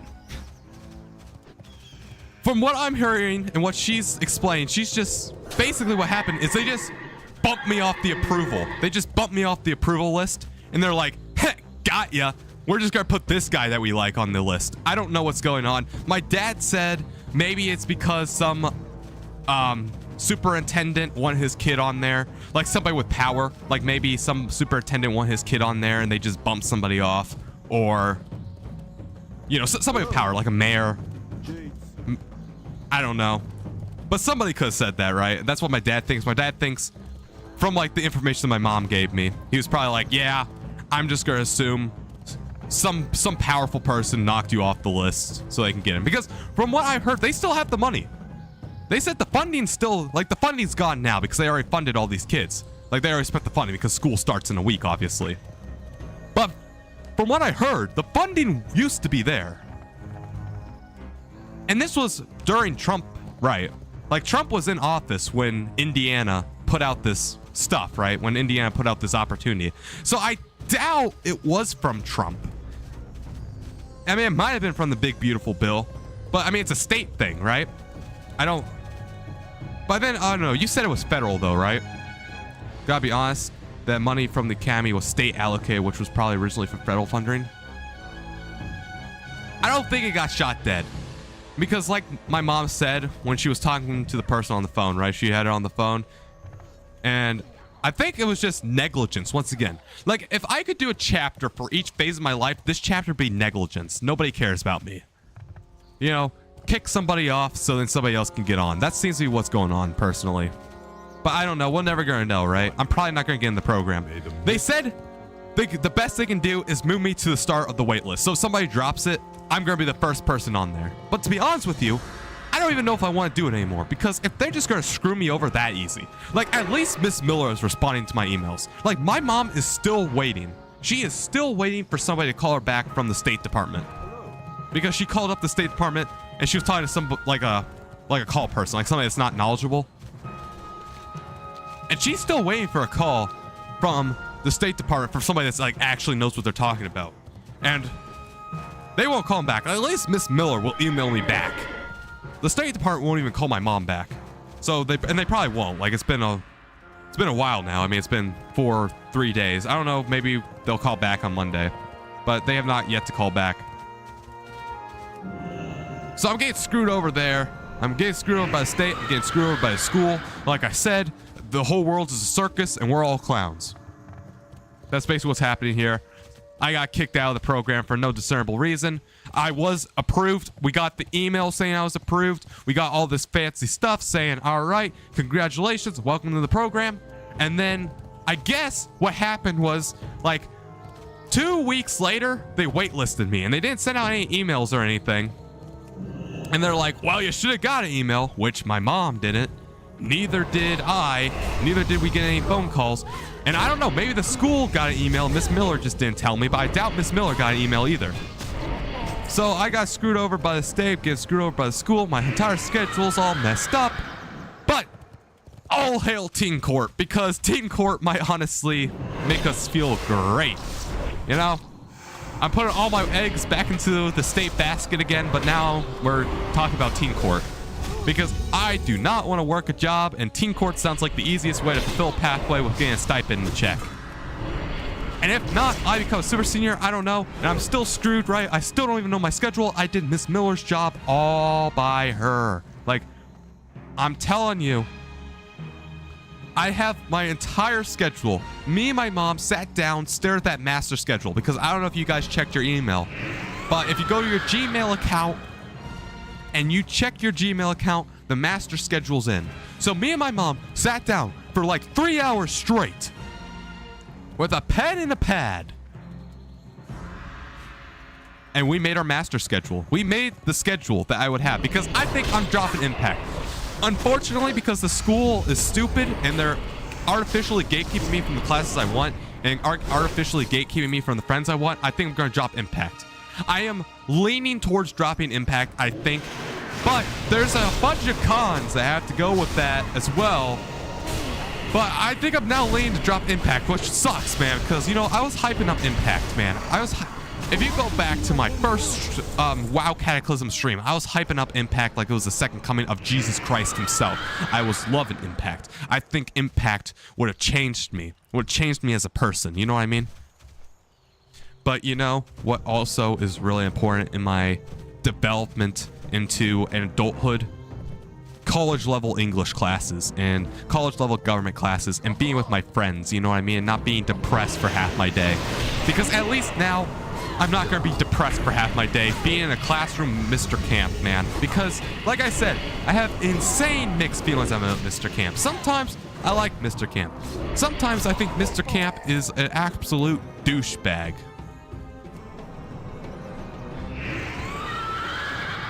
And then now, I don't even have CSA Cyber Academy, which means Impact's looking a lot more worse because now I don't have anything to do during study hall. Because, I don't know, maybe I'll have English 10 homework, or not English 10, man. Mr. Camp, man. I was thinking about English 10. English 12. English 12 Mr. Camp. Maybe I'll have English 12 homework, but that doesn't help next semester when I don't have Mr. Camp. And I have Mr. Mitchell, who's a W teacher, by the way. Mr. Mitchell, huge W teacher. But then I won't have any homework, and I'll just sit there in study hall like an absolute nincompoop and not do anything. Be bored. And then realize, crap, I need to work a job. And then one thing I don't want to do, because if poop hits the fan, you know what I mean? Let's say poop hits the fan, everything went to heck. Everything went to heck. Poop's hitting the fan. What are you gonna do? You know what I mean? I'm not gonna go Impact. Because like Impact's kind of like working a job. I mean, what you're doing at Impact is effectively work-based learning. You get your tech diploma. You get your tech honors for doing Impact. You know, work-based learning.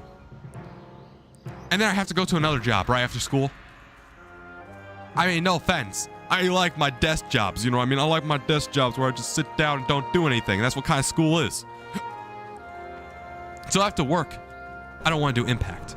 Maybe I'm silly in that exact assessment. But still, man. It's just not what I want to do, which just sucks, man, because I was hyping up Impact. I was like, this is going to be great. My channel's going to go through a renaissance. I'm going to have all this expensive equipment. Peers to bounce off ideas with, collabs, insane teachers being with me. All this great knowledge, basically. Everything that I could need to make YouTube videos. Everything that I could want to make YouTube videos. Any support would be all at the tip of my fingers if I do Impact. But now, the cons outweigh the pros. And I will say, I will completely say, it was close even before all this mayhem happened. When I first made my schedule back in March, Impact barely made the cut because I was thinking to myself, what is actually better? And then you know why I went with Impact instead of school, right? It's because I didn't want to have any filler classes. And Impact would cut out 4 filler classes, 4 blocks of filler classes in total. 2 in the first semester, 2 in the second semester. And that's why I went with Impact. Because to be honest with you, there are a lot of cons with Impact. First off, you have, and by far this is actually huge for me, I have to go to bed and wake up an hour early. Instead of waking up at, I don't even know when I woke up. I think it was 7 a.m. Instead of waking up at 7 a.m., I had to wake up at maybe even 5 a.m. to be honest with you, because I have to be at the school like soon. So I might have to wake up at like 5:45 instead of 7 or 6:45. So like that's really early. And you know what that means? I have to go to bed an hour early. So my days are now going to be shorter because of Impact. And yes, you technically get that back by sitting on a bus because you get to be on your phone. But I get car sick easily. So that phone experience will not be an experience. That would be called barfing. That would be what happened in there. But just not that. That's not the only con, right? Like I said, that's one of the biggest cons. Like, unironically, that was a huge determiner of my decision. And that alone almost made me not want to do Impact. But another huge con, right, is the commitment. Now, I don't know if you don't know me as a person. To the random people watching me from the internet, maybe you found me on YouTube, maybe you found me on Twitch, maybe you found me on Kick. You know, you just want to see this random dude at this terrible webcam playing World of Warcraft. You have no idea who I am in real life. But if you did know me in real life, I'm terrible with commitments. I'm terrible with decisions. An impact is a year-long commitment from day one. The second school starts, you're stuck with impact.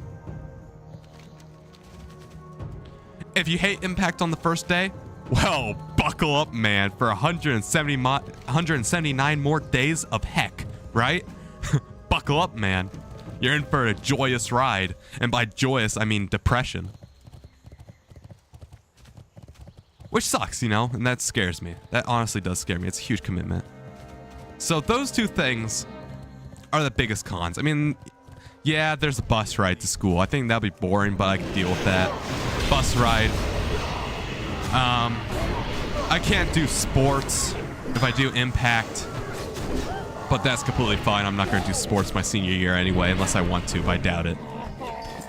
Other than that, yeah, that's about it. It's mainly just those two things, which, I mean, saying that out loud, right? I mean, they're really not that bad, but they're really influential, man. Like, an hour of my day is going to be gone every single day. Like, instead of going to bed at 10, I'd go to bed at 9. That'd be an additional TV show I have to cut off. I cannot watch 3 TV shows a night. I could only watch 2 TV shows a night. Stuff like that. You are most welcome. Live for your Which sucks. And then maybe I go to Impact on the first day and I hate it. And I guess there's a bunch of new people as well. That's always a con. New teachers, new people. I don't know if they're going to be good or bad. But yeah, maybe I go my first day and it sucks. You know what I mean? Like, I sit down and I do my impact thing. I learn I hate impact. Like, oh my God, this sucks. Like, oh my God, this is terrible. This is not what I thought impact would be. I'm stuck with it. I'm stuck with it for a whole year. And I'm stuck with 179 days of depression for half my day. I hope to see you again soon. And yet, I still chose it. You may be wondering, Travel safe. with these 2 huge cons, why'd you choose it then? If they're so influential in your decision-making process. What makes a traditional schedule that much worse? To the point where, with these 2 ginormous cons, you would still not choose it. Or I guess choose it, sorry. Well, great question. And it's because of this. This is why I chose it over Impact. Filler classes. One word. Filler classes. I'm going to graduate the honors diploma. I have all the required honors diploma classes done. And the honors diploma is like the extra credit of a high school class. So I basically done every single high school class that I want to take. Every single one. Well, The only things that are left are classes I completely, I wouldn't say despise, but classes I really don't want to take, I really don't want to do, I really don't want to experience, the teachers I don't feel like doing, I don't want to do all this busy work. And it sucks. And Impact, like I said before, takes up 4 blocks. 2 in the first semester, 2 in the second semester. Which also means, to translate that into normal speak, it takes up 4 filler classes. 4 classes that I don't want to do. 4 classes filled with busy work. 4 classes filled with depression. So even with the massive commitment, the absolute just despair and losing hours of my day and all that other stuff, Impact still etches out by far. Until I get this Power School message. Hey, your classes are in. Your classes are Impact. Okay, normal. Study Hall, normal. Study Hall would have been the CSA Cyber Academy. That's why it's not run through the school. It just would have been called study hall. So that's also normal. English 12. Oh, no, sorry. English 12 with Mr. Camp. Hold up. Say that again. English 12 with Mr. Camp. And then I remember I sat down, right? I read that like 5 times just to make sure. English 12 with Mr. Camp. And I realized Miss Miller lied to me. Maybe it wasn't a direct lie, right? Maybe it wasn't even a lie at the time. Maybe it's just negligence. Whether you want to call it a lie, whether you want to call it negligence, I don't care. Potato, tomato, tomato, potato. You know what I mean? It doesn't really matter. What matters is I have been misled by Miss Miller to say that I can get my advanced English and my advanced government classes while doing Impact. And I really wanted those classes to be advanced because they're required. And since they're required, I might as well do the college credit version of them because I get college credit for doing the advanced version of these classes. They're college credit for my great high school year. You know, save time, money, and effort, really, because like the high school classes, even though they're technically college classes, they're way easier. Man, let's go hole in one. No, okay. Easy, okay. So I'm freaking out, right? I'm like, ah! You know what I mean? That's basically what's going on in my mind. I'm like, holy crap, what am I going to do? So I immediately email up Miss Miller. I'm like, save me. You know what I mean? Save me. Like, what's going on? Is this a bug? Is this a glitch? And then she's like, well, you see, Fremont High School students at Fremont High School can only take Impact if they also do not plan to take English 12. And I'm like, nerd, you told me this. You told me face to face. Man, these guys hit hard. You told me face to face. Hey, man, take an Impact. It's not going to affect your schedule in the slightest. Don't you worry your little noggin for just a split second. It's so silly that you're even thinking about that. You know what I mean? And I'm like, nerd. You told me this. You told me this face to face that it would not affect my schedule. Now it is. What's next? Is the sky orange? Are pigs flying? But it'll be fine, right? I mean, she didn't say thank you, but okay, you know, I got that confirmed. So I'm like, okay, then I have a bunch of questions. So I emailed her a bunch of questions. I'm not going to reiterate them. I mean, I've said this all of these million times before. I'm like, hey, yada, yada, yada, all these questions. And then she just doesn't, like, answer them and stuff. So then, like, I email her again, yada, yada, yada. And then she's like, she never said sorry, and she won't. She's like, I'm busy, because I asked her, right? I asked her specifically, when can I sit down with you? Can I sit down with you Thursday or Friday? On Thursday, she didn't answer my email at all. I wanted to sit down with her Thursday and talk with her face to face. Be like, what's up? You know what I mean? What's up? Like, you're playing with my future here, unironically. You're playing with my life. Like, public schooling, my senior year, is unironically the most important thing in my life right now. And you're kind of toying with me. And then she wouldn't answer Thursday. Friday rolls around. She answers me, and she's like, I'm sorry, I'm taking a half day today. How does today find you? You're taking a half day? Every good story. You're taking a half day. You're taking a half day. So, like, you could have been like, hey, Alex! Glad you sent this email on Wednesday. Hey, it's Thursday. I'm here. It's a full day of school. You could come today on Thursday. But no, you wait till Friday to be like, it's actually a half day. You broke this, man. You broke. It's like, you know, like when you're working, right? Let's say you're working. You know, you're on the job. You work at a factory. You break the machine. Well, you're expected to take time out of your day to fix the machine because it's your fault. You know what I mean? So, Miss Miller, you broke my schedule. You don't get a half day. I mean, sure, maybe if you want to do one-on-one. I don't really care when. Just on Friday, you should have sat down with me. But she didn't. She didn't. Instead, she sent me this email. And this is new information for everybody. So Thor, if you're still listening, now would be the time to listen. This is a new bombshell information. Instead, she's like, I'm sorry. I unfortunately took a half day. But the weekend's coming around. So what is your ideal schedule? So I can take a look at the scheduling to see what's what and help you out.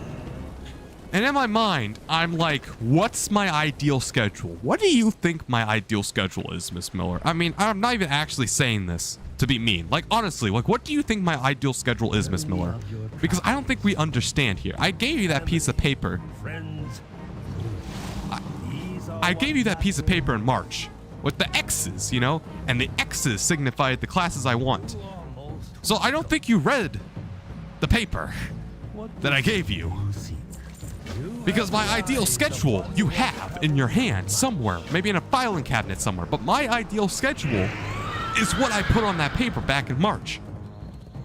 So I don't know what she meant by that. I honestly don't understand what she meant by that. If she meant something else, but I kept asking. So this is why I wrote to her. I was like, hello. I actually didn't say hello. I said, my ideal schedule is the schedule that I made back in March when we were talking face to face. Having English 12 advanced and advanced government econ with my impact course, digital applications, digital media, creative stuff. But I don't think that's possible because I didn't want to sound all that snarky. Because if I would just end the email like that, it would sound a little snarky. And I didn't really want to sound snarky, you know what I mean? Like, there's no reason to sound that snarky in an email. I still need her. It's not like I go balls to the wall yet, you know? Hold back, man. Hold back. I still need her in my good graces. But in my free time, me and my mom made this schedule. But I still have lots of questions. I still have many questions, but I have a schedule ready, a traditional 4-block schedule. I think I'm going to drop Impact, but I have many more questions. When are you available? Since you were not available Friday because it was a half day. Sent email. I really want to say, when are you available? Because he blew off my email on Wednesday when we could have talked Thursday.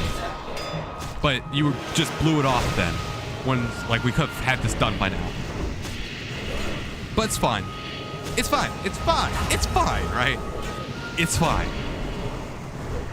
Because now I'm just waiting for another email. She's gonna email me back on Monday because I wrote her this like 3-paragraph long email. I mean, it wasn't like a 5-sentence paragraph, but it was 3 paragraphs. What do I gotta do here? An old decoy. I don't know what I gotta do here. Oh, there he is. So yeah, I emailed her this 3-paragraph essay. I mean, they're about 3 sentences each, right? It wasn't super long, but it was the longest email so far, being like, here's what I want, right? I'm so close. Here are the classes that I know are guarantees. Psychology and sociology, I think. Psychology and sociology. Sociology? Can't say that. Business law and ethics. Advanced English 12. Advanced government econ. Speech, I guess, man. I really do not want to do speech because I am introverted. And speech is an extrovert type class. But then again, everybody gotta learn how to speak in front of the class. So I wrote that down anyway because screw it, right not? And then I also said study hall, study hall, study hall. I want a bunch of study halls. But I have a few voids. There are this many classes. Here's some voids. There's some voids in my schedule. Here they are. Man, I'm dying, man. I'm gonna die. Run! Oh, I'm dead. Okay. Can I kill the guy first? Dead. Oh, I did kill him. Nice. So I did her entire job, basically, right? I figured out all my schedules. I figured out every single schedule. Every single block I want to do, except 2, right? And I have some more questions to ask her face to face. So I once again sent her an email. When are you available? Because what she should have did in her email, right? She should have said, okay, I'm sorry. I'm so sorry. I'm taking a half day on Friday. I'm sorry I blew off your email, by the way, because we could have met on Thursday when I didn't take a half day. But I'm sorry. Today, Friday, is a half day. What is your ideal schedule? Bring that to me on Monday at 12:30 p.m. That's what she should have did. She should have made a schedule. She should have rescheduled me, correct? Am I wrong to assume that? Am I wrong to ask her to set up a schedule? You know what I mean?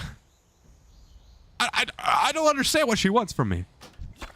Am I wrong for her to expect her to be like, I'm sorry that I'm taking a half day on Friday, but you can't talk to me on Monday? I still don't know when I could talk to her. I sent her out an email, right? I sent her that email. I'm waiting for a response. I'm still awaiting her response. I don't know when I'll get a response. I don't even know if I'm going to talk to her tomorrow. I don't know if she's going to make time to talk to me tomorrow. I honestly don't know. She says she's swamped with new kids. She says there's all these new kids coming into school and stuff like that. Woe is me. Woe is me. Which to be honest with you, I'm saying like that, woe is me. I'm saying a little condescendingly, but I actually do understand, right? New kids coming in, stressful. You know, you want to make sure the new kids are welcome. But come on, man, where's the OG? The OG senior. Like back in March, fix your old mistakes first before you speak with these new kids. I mean, they're still a week out before school. Like, what are you doing? Like, come on, bro. But then, you know, like, I was annoyed there, right? All is normal. All is well, I guess. I'm waiting on an email from Miss Miller. My entire schedule is falling apart, right? Like, wow, there goes my schedule. You know, every single email I make with Miss Miller, the more questions I have. You know, every single email I somehow asked with Miss Miller. So every single time I talk to Miss Miller in email, I somehow leave the email with more questions than before. Like, how the heck does that even happen? I don't know. I don't know. So I'm waiting to get an email response. All is, I guess, normal. You know what I mean? I'm still stressed out. My entire schedule's falling apart. But I can't do anything about it. I'm waiting for an email response. So then, you know, halfway through, my mom checks up on my internet CSA cybersecurity application. Cyberdome USA. CSA internship, digital internship through the state. And then she finds out, boom, I'm waitlisted. She calls up the people in the office, be like, what the crap is going on? Why? I mean, she wasn't yelling, right? But she was like disappointed. She's like, this is ridiculous. You know what I mean? This is ridiculous. My son's entire schedule's falling apart. Not just by the state, by the school as well. I'm getting hit by all angles here. Everybody is doing negligence. So she's like, this is ridiculous. My son got approved. He got the approved email. What's going on? And then she's like, well, he got put on the wait list. Did you not get the wait list email? And then she's like, of course not. I did not get the wait list email. Did he go in your spam folder? No, man. The first email came through. Why would it go to the spam folder if the first email came through? Hello. But we're not done yet. We're not done yet. And then she says, okay. The best we can do here is put him at the top of the wait list because the money's already gone, ma'am. The money's already gone. Every single kid in the program's already funded. We can't get the money back. We already spent the money. Do you have money? Do you have $5 grand? So the best we can do is put him on a wait list. See if somebody cancels. And there we go. What wisdom do you seek? And like that, you know, I guess I'm at the top of the wait list. I don't know if she told them to put me on the top of the wait list or not, but I think I'm on the top of the wait list. I'm not going to get into it. I mean, there's no way. If somebody does cancel, I mean, you know, they're not actually going to put me. I guarantee you I'm not actually at the top of the wait list. I guarantee you I'm not. I'm just not. I know how these people operate. They're going to be like, oh, he's at the top of the wait list. He just didn't get in, because there's no way to actually verify that. You know what I mean? There's no way for you to actually verify if you're at the top of the wait list or not. There's no way. So they just say I'm at the top of the wait list, but I'm not actually going to be. So there we go. My entire schedule has officially fallen apart. My impact is in limbo. My CSA Cyber Academy is basically gone. I mean, it's also technically in limbo, but there's a huge likelihood that I'm not going to get into it. which means all praise Thor. Thor, the champion, coming in clutch with his teen court suggestion way back in the day, like 4 days ago. Absolute clutch, man. Spectacular, to be honest with you. Him coming in clutch and being like, this was even before I lost the CSA Cyber Academy thing, so I didn't even like really need it, right? I was just talking about stuff I could use for volunteering and stuff. But Thor coming in clutch being like, hey, there's this cool thing called Teen Court. That'll help you out with your volunteer activities. And at the time, you know, I was still going to do it because I'm going to get paid and it's easy stuff to do really fast. And it's volunteer work to put on my schedule. But now, it's even more of a W because now it can fulfill my pathway. It can fulfill my volunteer pathway. So Teen Court W. I'm going to sit down with Miss Miller whenever to make sure Teen Court will fulfill my pathway. But it should. And so honestly, Thor W. Common Thor W right there. So recommending Teen Court. Seems like a really easy way to get my pathway done. I'm not going to become a super senior. And I'll just do a normal traditional block schedule because everybody's incompetent. Everybody's a negligence. Hey, like my favorite quote, man. I don't even know if, probably somebody's already said this before, but I named this quote myself, right? I named this quote. I don't know. I probably stole it from somebody else subconsciously, man. But we're all clowns and the world's a circus. That's what's going on here. We're all clowns, the world's a circus. Nobody cares about me. You think anybody really cares about me? Nah, man. If I die tomorrow, nobody's actually going to care, man. Except like my family members. But obviously I'm not going to die. I'm not suicidal or anything. I'm just saying that. You know, let's make a disclaimer before that YouTube thing comes on. Before that YouTube thing comes on and says, you're not alone. Call this hotline today. I'm sure everybody knows what I'm talking about there. But that's what I'm saying. Negligence. It just sucks, man. Nobody cares about me. So I'm just going to do a traditional block schedule. Who cares? Nobody cares about me. I'm just going to do my thing. Who cares? I'm just going to do Teen Court, graduate, and then say, see you later, nerds, and never come back again. You know, completely drop off the face of the earth. I'll go to college and say, screw you to everybody that never cared about me. It is what it is, bro. But yeah. So yeah, common Thor W for Teen Court. Very, very, very rare Facebook W because I was looking for more information on Teen Court, right? And I told my mom about it. And then my mom, very frequent Facebook user. She uses Facebook all the time. She stumbled upon a post called Teen Court for Facebook. And now I emailed the Teen Court lady and I'm like, hey, I want an application so I can apply online without going through all this paperwork and stuff. So very, very, very rare Facebook W for showing a Teen Court application. Oh, this is cool. Now they're friendly. Oh, I can use this. I can use this to my advantage. I can go up there to protect the prophet. But yeah, it's on now. It's gonna be on. I think I'm gonna drop Impact. I don't know. Man, it sucks, man, because remember how hyped I was? Do you remember how hyped I was for? I don't know. Maybe other people were in here. I doubt it. I doubt you're probably the only person that's been in all the streams and all the context I've been giving. But do you remember how much I hyped up Impact? I said it was going to be revolutionary for not just me. Like, I need it, right? But it's also going to be revolutionary for my channel, my personality, like stuff. I need this. You know what I mean? I need it. I need it, my precious. And now I'm going to have to drop it because there's too many cons now. There's way too many cons. It just barely passed the mark. It barely passed through when I was first making the schedule in March. Just barely. And now I'm not sure if it even will. It doesn't anymore. I don't think so. I mean, the cons, it's close. It's close. Like I said, they're both fighting now. It's a battle right now. The traditional 4-block schedule and Impact are fighting right now. I'm still assessing pros and cons. I have this massive notebook, right? I have this massive notebook going over all the pros and all the cons of all my options, right? Trying to see which one's the best. And right now they're kind of tied, but I think it's weighing in the favor of the 4-block schedule. Maybe. I'm not sure, but I think so. And I just don't know, man. I don't know. It's a stressful scenario, man.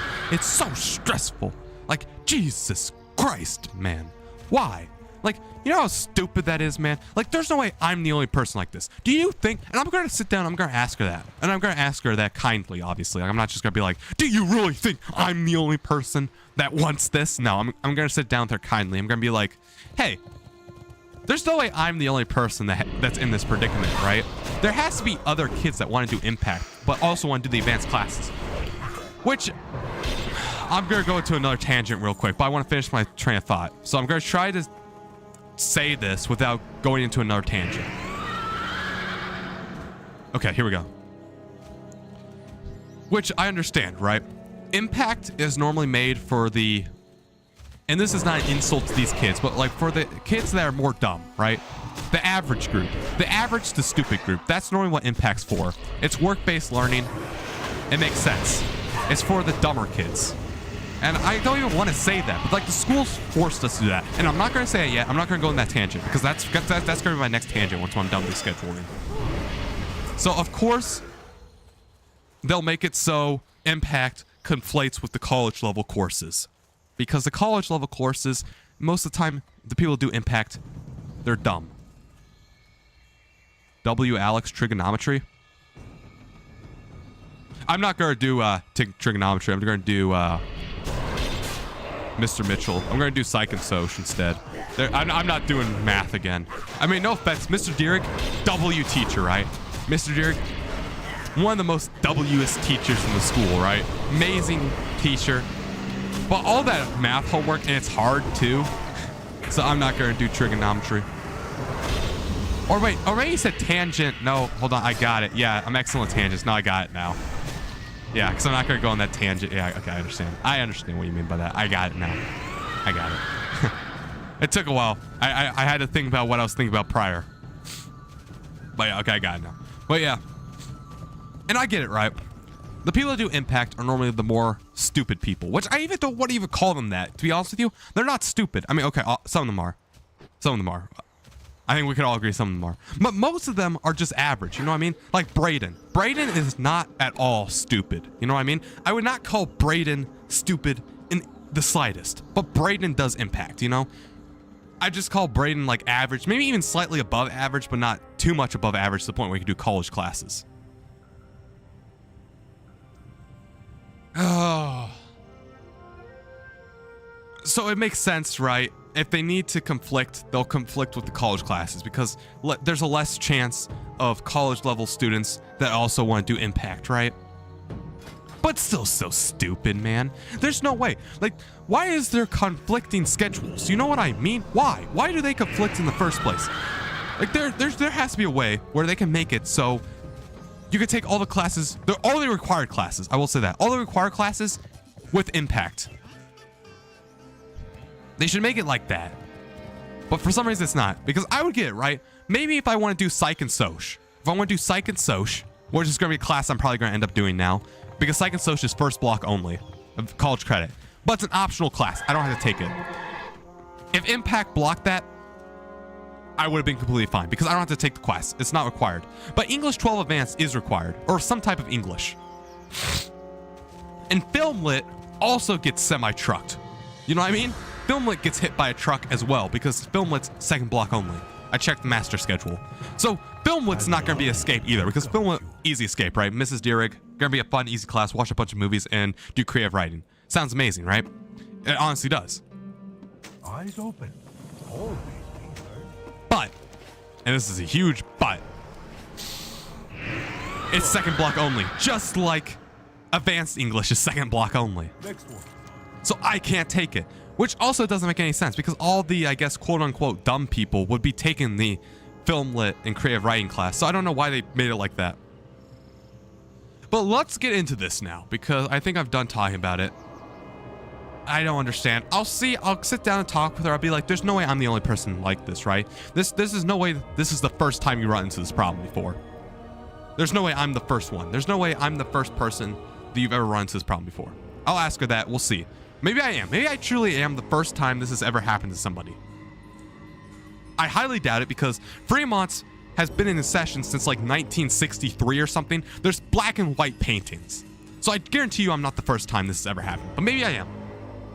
So we'll hold off.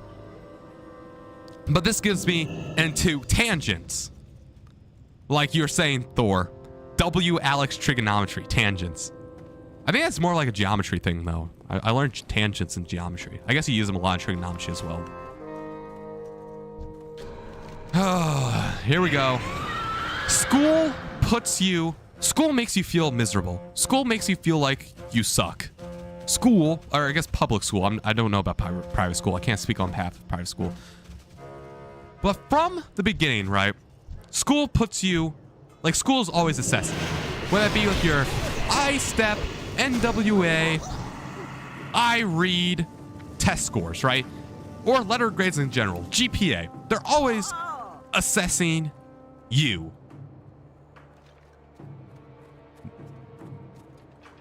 Your grandparents graduated in 1965? So earlier than 1963? It wasn't in the 1950s? There's no way. I guess the photos only go to 1963 or something then. I don't know. I'll check it when like... Oh, we're not going to be upstairs though. We're not going to be upstairs. So I'm probably never going to check it, to be honest with you.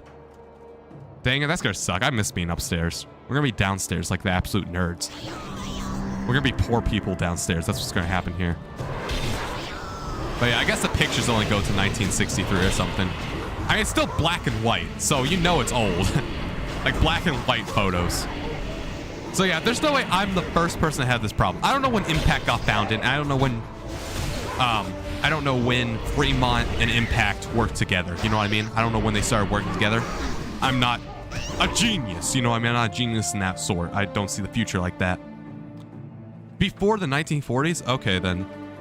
I guess it depends. When did Impact get founded? Because the key variable here is not when Fremont High School was founded, but when they started working with Impact. So I don't know when it was. But there's no way I wasn't the first person. That's what it gets down to, right? The dates don't really matter. I'm not the first person. If I am, I'm actually bamboozled by that. I'm honestly amazed if I'm the first person that's ever happened before. Also, this stream's been doing kind of bad. Only 2 concurrent viewers. That's terrible.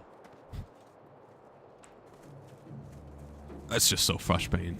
But yeah, ever since you start school, right, they're always grading you, checking what your worth is by numbers. And then they put you with students that also score like those numbers. You know what I mean? They put you with a bunch of other students that also have a 4.0 GPA, that also have a pass plus on the I-READ and I-STEP, a great NWA score. And you know what happens, right? It's great for the kids like me and maybe you. I don't know. You do bad on your homework. Like you don't turn in homework, and that's why you don't get put in advanced classes, because your homework sucks. But you have good test grades and stuff, and you do good on tests. Do well. Hold on. Do well on tests. Correct grammar. I'm a DLP wizard. But yeah, you do well on tests, and you also... I don't know. You do well in NWA, I-STEP and stuff. It's just that your grades are bad because you don't do your homework. What's your lucky do? But for kids like us, right? Because I'm just going to include us because you're basically with us, right? You're in the smart group. Kids like us, we feel on top of the world. Yeah, I'm on top of the world. Yeah, I think that's a song, right? I hope I'm not stupid like that, but I'm pretty sure that's a song. But we feel on top of the world. We feel like we can never fail. But for every other kid that gets put with the average people, or God forbid, you're the kid that gets put with the idiots, you know what I mean? The lowest of the lows. The Keenans, the Seans, the Nathans. And you get put with them. That's your identity now. You're always going to be stupid with everybody. You're always going to be known as the stupid kid. You're always going to be known as the idiot. And you're never going to try any harder because you're always going to be put with these stupid people. You're never going to learn because you're with the stupid people. The teachers don't care about you. You're never going to learn because the teachers don't care because you're in the stupid group. You're never going to get out of the stupid group. There's no upward social mobility, as some would say. You know, you're stuck with the stupid group. Which is why I think people like, and this goes with like Nathan, Sean, and Keenan. Like, I think the school's honestly failing them. I think Fremont... Yeah, I think Fremont is failing these people because they get put in with all the stupid people. They've always been known as the stupid people. School encourages them to be stupid. You know what I mean? Like, if you're getting put in a class with Keenan, Sean, and Nathan, you're stupid. You know what I mean? I mean, that's not even like a diss. Like, the school thinks you're stupid. Because you have terrible test grades, you have terrible scores. You know what I mean? It makes you feel bad. And that perpetuates in Keenan, Sean's, and Nathan's mind, I'm stupid, why should I try? You know what I mean? There's no encouragement from the school. No matter what you do, you're always going to be known as a stupid kid. You're in the stupid classes. The teachers don't really try as hard because you're in the stupid classes, which means you're not in college classes, right? So you're not getting as well or as good of an education because you're in the stupid classes. Because, you know, the test scores say you're stupid. Maybe you aren't stupid. I love this. Okay, this argument right here with people. People always get arguing with me because people call me stupid, right? Because I can relate with these people, you know, even though I'm not in the stupid classes, right? I'm not in the stupid classes at all. People love to call me stupid. People love to call me an idiot. No common sense. I'm also known as a stupid person. So I can relate with people like Sean, like Nathan. And they say this because maybe I actually am stupid. You know what I mean? Maybe I'm stupid, but it's just not with books. Like, you know, I would like to think, and I don't know, man. And honestly, they are true. Like, everybody says this. Everybody always says, I'm stupid. I don't have street smarts. You know, I can't talk to people fluently. You know, my common sense is in the ground. Stuff like that, you know? And maybe they're right. I don't know. Honestly, they do got some talking points there. Like, I can't work with my hands for jack. Like, have you ever seen me? Like, I'm a huge late learner. Let's go down the lines of mechanical type stuff that I've done in my life and when I've accomplished it. Riding a bike. Most kids, they ride a bike when they were 5, right? I don't know. When did you learn how to ride a bike, Thor? It's probably like when you're 5, 6, or 7. Maybe even earlier than that. You know when I learned how to ride a bike? I learned how to ride a bike when I was 10. 10 years old. Ever since then, I was on training wheels. I was on training wheels since I was from 1 to 9. From 1-year-old to 9-year-old. And, you know, it kind of gets to you know what I mean? Because you have all these friends, right? All my friends are on a bike. Like, all my friends back in elementary, middle school. They all ride their bikes and stuff. They're like, Alex, do you want to ride a bike? You got a bike? And I'll say, no, man, I'll just walk. And then I just walk alone. Because and then I finally meet up at the park or whatever whenever I talk to them or something. Like for Boy Scouts or something. Like they all ride their bikes and I have to walk or run, you know? I'll be like, I'll run, I'll walk. I'll catch up to you guys, don't worry. And then they all speed away. And then we're all, like, I'm 9. I still don't know how to ride a bike. And, you know, it feels bad. You know, it makes me feel like I'm stupid. And maybe, to be honest with you, maybe I am. Maybe, are you stupid if you don't know how to ride a bike by the age of 10? I don't know. Because, like I said, I've always had 4.0 GPA. So, academically, I'm not stupid. And, you know, that's got to me. But, you know, that was the most prime example I can give. But I've always been bad. Like, I've always thought to myself, I suck at everything that I do that's physical. Long before learning how to ride a bike. Guess when I learned how to tie my shoes? The average person would probably learn how to tie their shoes, I don't know, maybe 1st to 2nd grade. They'll excel if they learn how to tie their shoes in kindergarten. But I'd say 1st to 2nd grade. You know when I learned how to tie my shoes? 5th grade. I don't know how old I was. Probably like 6 or 7 or 8. 7 or 8. 5th grade. And it's not just because of an epiphany, you know what I mean? I remember what happened. Because, like, honestly, my dad was kind of disappointed in me how I didn't know how to tie my shoes still. Because, honestly, rightfully so. Because, I mean, tying your shoes is so important. Like, tying a knot in general is so important. And I'm in Boy Scouts for Pete's sake. So my dad was kind of disappointed. He's like, oh my God, how do you not know how to tie your shoe yet? You know what I mean? So in 5th grade, I'm still know how to tie my shoe. So I remember he sat me down, right? And he gave me my shoe. He sat me down on the couch. And he sat the shoe on the ottoman. And I remember what he said. And there's music playing in the background. We have some rock music going. He's like, you do not leave this couch. You do not do anything else until you tie the shoe. And so I sat there, right? 15 minutes go by. I'm trying, right? I have no idea what the crap I'm doing. I've heard techniques that people have been saying. You do 2 loops and you put the 2 loops together and then somehow it does something. You do like the tie down and then you do that and then you have 1 loop and you loop it on the finger, but it's just not clicking in my brain. I'm not understanding. 15 minutes go by. I don't know how to tie a shoe. 30 minutes go by. I still don't know how to tie a shoe. And then I remember one of the songs came on. One of the rock songs came on. I don't know if you heard this one before though, Thor. It's Beck, Loser.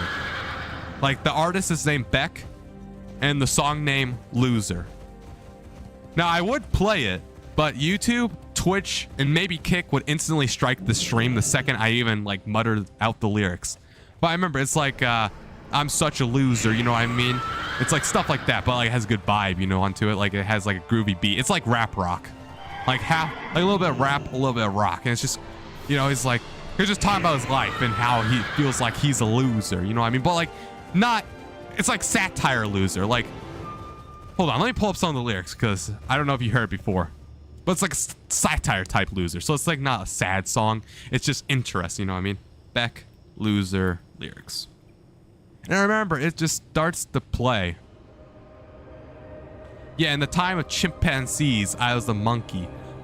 Bunty in my brains, and I'm about to cut the junkie. With the plastic eyeballs, spray paint the vegetables. Dog food skulls. And then anyway, who cares, right? Who cares about verse 1? The chorus. We'll read about the chorus. And this is what happens, right? Soy un predador, which is Spanish for I'm a loser. And then he says, I'm a loser, baby. So why don't you kill me? And then, double barrel buckshot, like he says in the background. And, that song's just playing, right? When I'm tying my shoes, I'm attempting to tie my shoes. So I'm sitting down, this song just started playing, right? It's like, da banana ma, I'm a loser, baby. So why don't you kill me? Double barrel buckshot. Bum, bum. I didn't even realize he even said that. I thought he was just saying random noises. And so I'm a loser, baby. So why don't you kill me? And then anyway, that's going on, right? While I'm tying my shoes. And honestly, I'm starting to think to myself, holy crap, what a poetic song. Like I was starting to think I'm a loser, you know what I mean? I'm literally I'm 40 minutes in. I'm literally 40 minutes in to tying my shoe.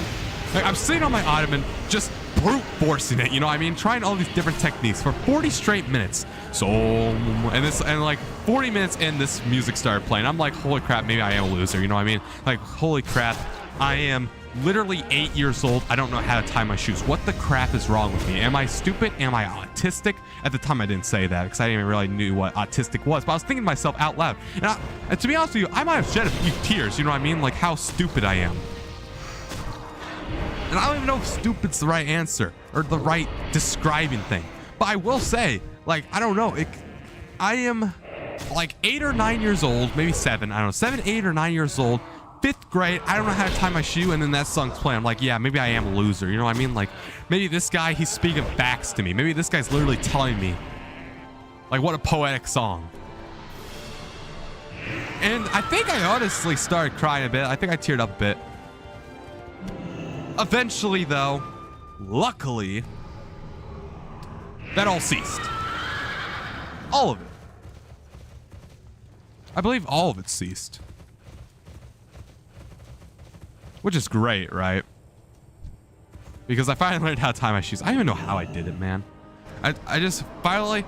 And dude, the euphoria. I don't know if it was because I learned how to tie my shoes or I'm like, Jesus Christ, I've been making this shoe tying compilation for 45 minutes straight. I could finally go play video games again. I don't know what it was about. I don't know if it's because I finally figured out how to tie my shoes or it's because I could go back to doing something else. So I finally figured it out. I felt great, right? And then I untied my shoes and then I tied them again just to make sure I can do it. Because I knew for a fact my dad was going to be like, all right, do it in front of me. So I untied them and I made sure to tie them again. I did again. So I wiped the tears off my eyes and stuff. I'm like, holy crap, I finally did it. Jesus Christ, I figured out the formula. You know, I figured out the Krabby Patty secret formula, basically. And like, you know, my dad's like, okay, prove it. It's been long enough, prove it. And then, you know, I did it from me. He's like, good job. And then I finally learned how to tie my shoes. And that's how I learned how to tie my shoes. But yeah, I've been a slow sprouter, a late bloomer. There we go. I've always been a late bloomer. I'll tell you how I learned how to ride a bike. Once again, purely coincidental as well. My driveway, I live in an alley. Back at the yellow house, there was an alley. Or back at my Shellyville house. You don't know what the yellow house is. My house was yellow and I call it the yellow house. There you go. There's the description that you needed. Anyway, I live on an alley. And the driveways are slanted like this. You know what I mean? So it makes this V shape. So you could go down one and then up the other one. Which is technically my neighbor's house, but my neighbor wasn't home. And I remember one day, my dad's like, all right, we're going to learn how to ride a bike. Take off the training wheels. Go! And then he just pushed me. You know what I mean? And we've been trying multiple times before. Like we tried in the Shellyville parking lots. Like we tried in parking lots where I'd ride a bike, I'd always fall over and die. You know what I mean? That's basically what happens. Like I fell over, I hated it. Every single time I fell over, I didn't want to ride a bike anymore, you know? But my dad kept forcing me to do it. And eventually he's like, go! This is what we're going to do. We're going to do it right now. We're going to do it in your alley. Here we go. And then he pushed me down. And you know, you go fast because you're going downhill. I mean, it's not a steep hill, right? But you're still going kind of fast. You're going down the hill. And all you have to do is keep straight because you don't have to pedal. You don't do anything, right? And honestly, my dad's kind of a genius for thinking about this, right? Because I don't have to pedal. All I have to do is just keep my feet on the pedal, but I don't have to pedal. All I have to do is just keep straight, keep balance. And I went down. And, you know, I don't know. Something just clicked. I didn't fall over. I never fell over. And then I came off to the other side. And then he's like, turn, turn, turn. And then I turned. And then I came down. And I could just do that back and forth. And he's like, start pedaling. And then I finally figured it out. So that was just another random epiphany as well. Like I never like really practiced at it. It wasn't like I had technique or anything. It's just I randomly accomplished it completely randomly. And it's like, I feel great. And once again, I don't know if it was because I was euphoric because I finally did it. You know what I mean? I finally learned how to do it after being such a late bloomer, right? With riding a bike. Or it was because, once again, I could finally stop wasting my time learning how to ride a bike and I can do something I want to do, right? But not just that. Swimming! This is another thing. Swimming, I was a huge late bloomer on as well. Although not as much. I learned how to swim when I was like 5, I think. Or 6. 5, 6, or 7. I don't remember. I was very young though. You normally learn how to swim when you're like 4. So I wasn't that far behind. But I remember, like, I was learning how to swim one day. I just swam. And it was great. Actually, to be honest with you, I still don't really know how to swim. Actually, I completely lied to you. I don't know how to swim, really, to be honest with you. I know how to swim. If I start out in the water and I walk, like if I'm in the shallow end and then I walk to the deep end, I can swim. But if I jump in the water, I drown. I remember doing that one day. That's a story for another day. Oh, what the crap? That guy hits hard. What the crap? I don't know if I'm gonna be able to kill that guy. I'm gonna have to actually focus on him. But yeah, if I jump in the water, like, you know, I get ready, I get on the edge, and I just take a dive like everybody else does. I sink and drown. Like I remember I almost died in the public pool at my old place, and a lifeguard. There we go. A lifeguard had to pull me out of the water before I died. Like I literally sank to the bottom, and the lifeguard was like, "Oh no," because it was because in order to go to the deep end at my pool, right, you have to jump into the water and then start swim to the other end. So I remember like the lifeguard, he was like kind of chill, right? Because like I was, I don't know, 10 years old. So he's like, okay, this 10-year-old got it, right? This 10-year-old's not gonna sink. So I remember I'm a little hesitant to jump in the water because I'm like, what? But I remember all my friends were around me too. All my friends were around me, but I never really jumped in the water before. I have a fear of just jumping in the water. I don't know why. But I remember I was like hesitant. I was like on the edge and I was like, I don't know.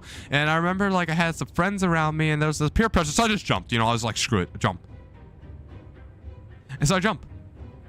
And then the water's all around me and I forgot how to swim. And here I am. I'm thinking to myself, yes. The ripe age of 10. What a day to die. Because of peer pressure from my friends to jump in the water so I can do my diving thing. I was probably under the water for like 15 seconds or something. I don't know, maybe even longer. I remember I was just like looking around. I was like, You know, I was like doing the thing, right? I was like trying to swim up there, right? I was like doing this, trying to swim back up there. And, you know, that wasn't really working. And I was just kept slowly sinking into the water. Very slowly. And I thought to myself, man, you know, good life, guys. Good life. Roll the end credit scene. Where's my corpse, man? How do I get up here? But then, I don't know, some lifeguard randomly grabs my arm. I couldn't even see him or her coming. I don't remember who it was. But they grabbed my arm and then they pulled me ashore. And, you know, I sit down and I basically am just laying down like a dead fish for 3 minutes. Collecting my bearings like I'm like, hey, I'm alive. You know what I mean? And I remember all my friends were around me and they're like, what happened? You know what I mean? Because all my friends did it flawlessly. Every single one of my friends did it absolutely flawlessly. Like, absolutely no, not even the slightest. There was no struggles whatsoever. And they're all like, what happened there? And I remember I was like, I played it off like cool, right?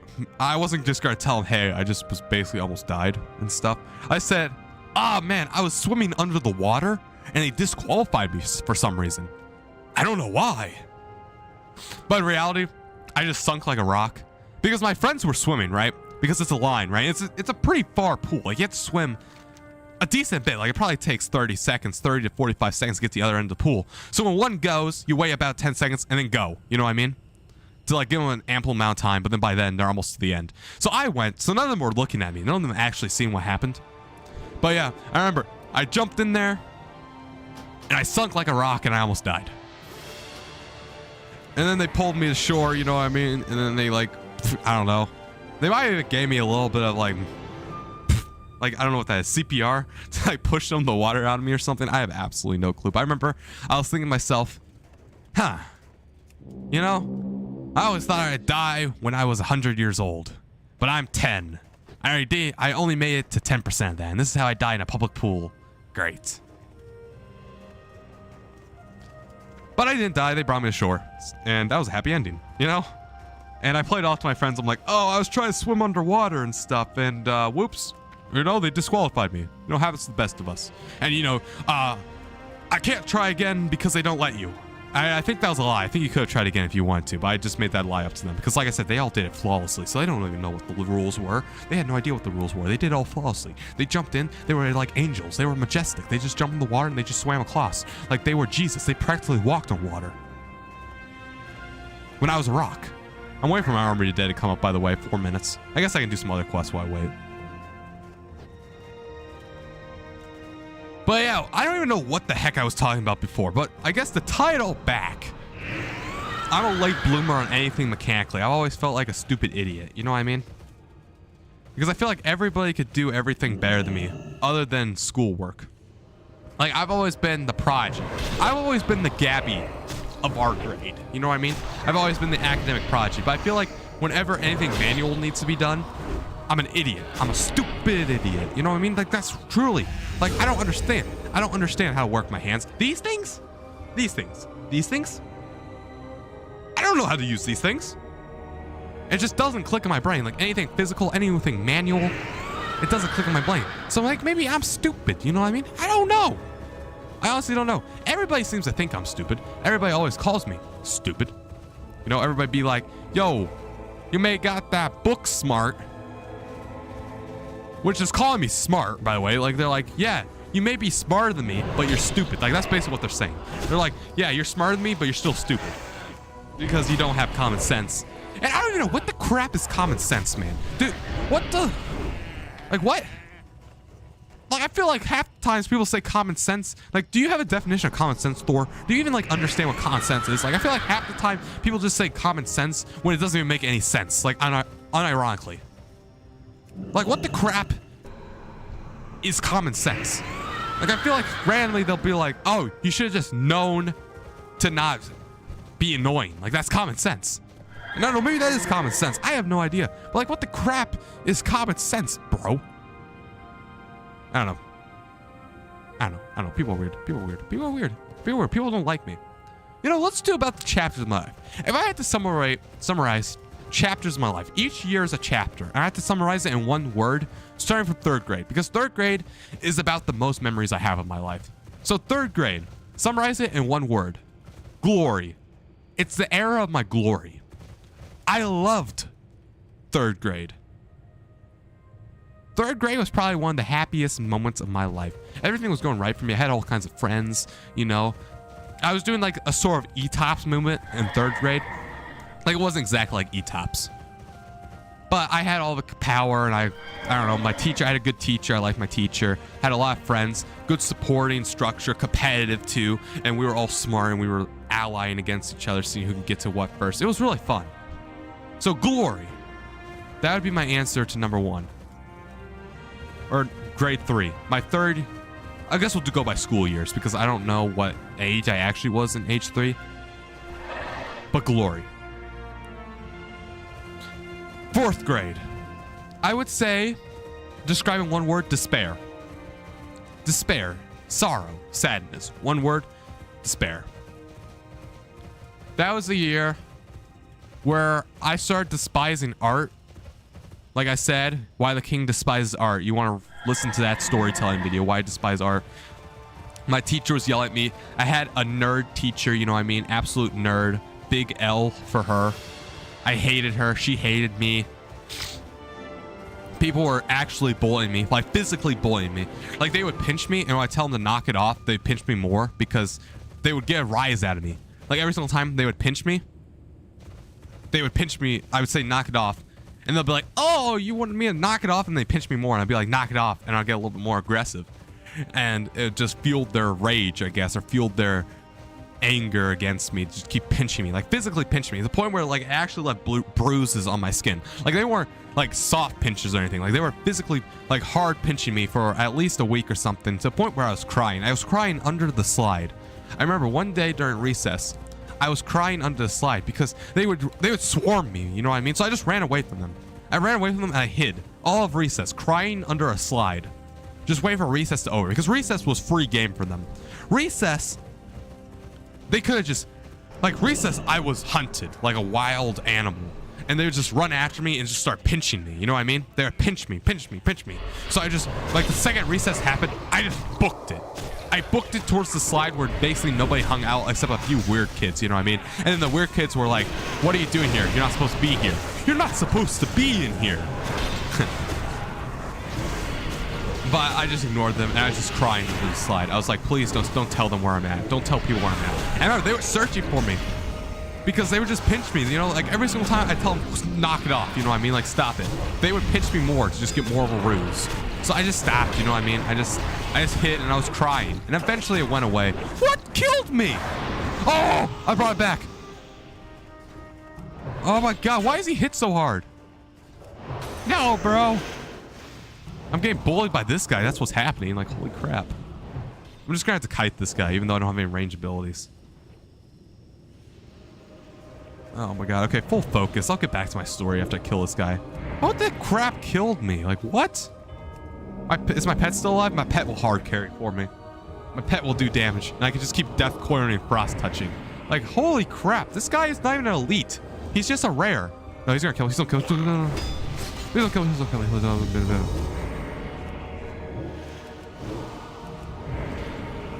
Come on, bro. Come on, bro. Come on, bro.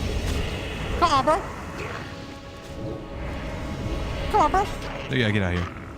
Man, 245,000 XP. Did I get something good for that? Oh, small bag of goods. Hype. Let's go. What'd I get out of that? Anything good?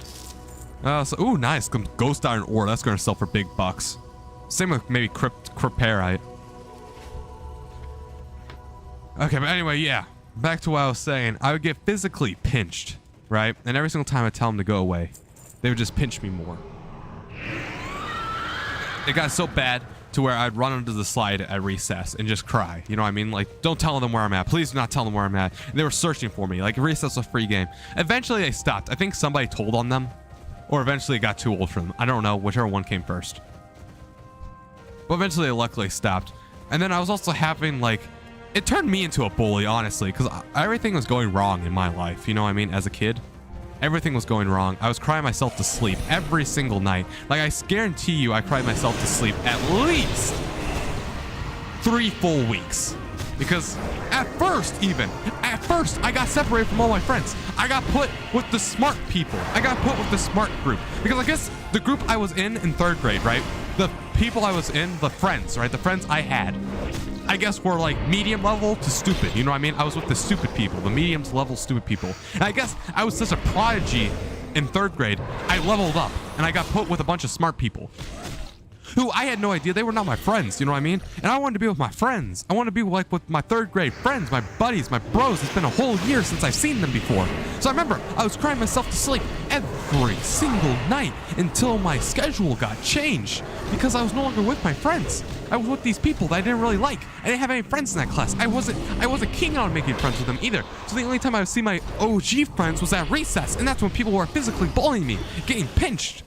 I was getting pinched everywhere, left and right. I'd come home with bruises all over my arm, and I would hide them because my parents, they never knew. They never did know. My parents never did know that. In fact, yeah, that's the first time I've ever told that publicly. I've never told that publicly ever. My parents never knew that. I don't think they ever knew that I went through that. And I remember I would hide them. And it would suck. So I could never see them. So I went to bed crying every single night. And eventually my mom caught on. And she luckily switched schedules, right? I ended up going with Mrs. Chenoweth, the teacher that I hated in 4th grade. So the teacher, my 4th grade teacher, my first 4th grade teacher, the really smart teacher, right? I liked her. I didn't mind her. And then I got put with Mrs. Chenoweth, who for some reason hated me. I don't understand why she hated me. She probably thought I was a slacker or something. Honestly, hate her. Bro, big L for Mrs. Chenoweth. I hate her. Well, she probably thought I was a slacker or something. I did not belong in her class. I was too smart for her class, and I was taking the easy way out. But screw her, man. Screw her. Because she hated me. And she would yell at me all the time. She would be a bias. She would, like, let small things go. Like, for other people, like, small things, right? Like, little tiny small things. Like, you know, getting up on accident or... like, being a little bit loud, like talking to your friends, you know, telling your friends while she's talking, but whispering, you know, you're not really disturbing anybody, which obviously is still not around. She let that go for other people, but she would not let that go for me. She would target me. Like I said, she despised my art. And I told my mom about this, told my dad about this, and they said, I don't know, we did what we can. It is what it is. We can't do anything else, you know what I mean? So I just lived through it. I cried myself to sleep every single night until eventually I got over it. I became numb, I guess. I have no idea. Maybe that's why I become numb. Maybe I did become numb. I don't know. Is that the definition of becoming numb? I don't know. But I stopped crying for some reason. I don't remember why. Maybe my life got better. I don't know. I don't remember. Don't ask why. But maybe my life got better. Maybe I became numb. I don't know.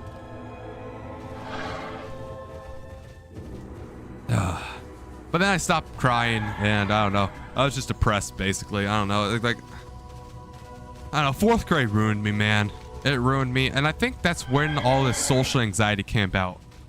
I mean, when I peed myself, right, that was before 4th grade. When I peed myself, that was before 4th grade. So I think it was slowly coalescing, but 4th grade was like a shock. You know what I mean? Like 4th grade shocked me into social anxiety. Like it was slowly coalescing, but now like it is what it is. Because like teachers making fun of me, kids were physically bullying me, stuff like that. So if I had to say 4th grade, one word, despair. After glory. Glory to despair. So chapters of Alex Gilbert's life. Chapter 1, glory. Chapter 2, despair. 5th grade. 5th grade's an odd year, man. 5th grade's... honestly, what am I supposed to do here? Who am I supposed to talk to? What? There's supposed to be guys here, huh? Oh, what? I think you're supposed to go like halfway, aren't you? You're supposed to go like up here. Questy's bugging, man. I have to like bring up my old lore to figure out what I'm talking about here. My old lore to like actually turn in quests and stuff. But yeah, here we go. 5th grade. 5th grade's a weird year. I don't know. 5th grade wasn't necessarily bad, but wasn't necessarily good. So I guess it would probably be redemption ? Because 5th grade, honestly, it was a mellow year. I got put back once again with all the smart people. Because I swear, I don't know, bro. I cannot leave the smart people. I got put in with the stupid people again, I guess, back when Mrs. Chen was, because I asked for it. But then 5th grade came around, they put me back with all the same people. I don't know why. I don't know what they want from me, bro. I don't know what they want from me. I don't want to be with those people. I want to be with my friends. But it is what it is. I said, screw it, whatever. I'll body on through it. And I guess at this point I was numb or something. I don't remember crying or anything. So I guess it must have got better, or maybe it wasn't worse. I don't know. I didn't get physically boiled or anything. I think it was just boring. To be honest with you, boring and uneventful. It wasn't really fun. You know what I mean? Because I didn't really have any friends and it was boring. And I don't really know what to say. The thing I do remember though is, and this irked me. Like, oh my God, this irked me in 5th grade. Like even to this day, I still get angry because of this. And honestly, in all aspects, it doesn't matter for both parties, but it still irks me. And it is. All right, so it is the second to last day of school.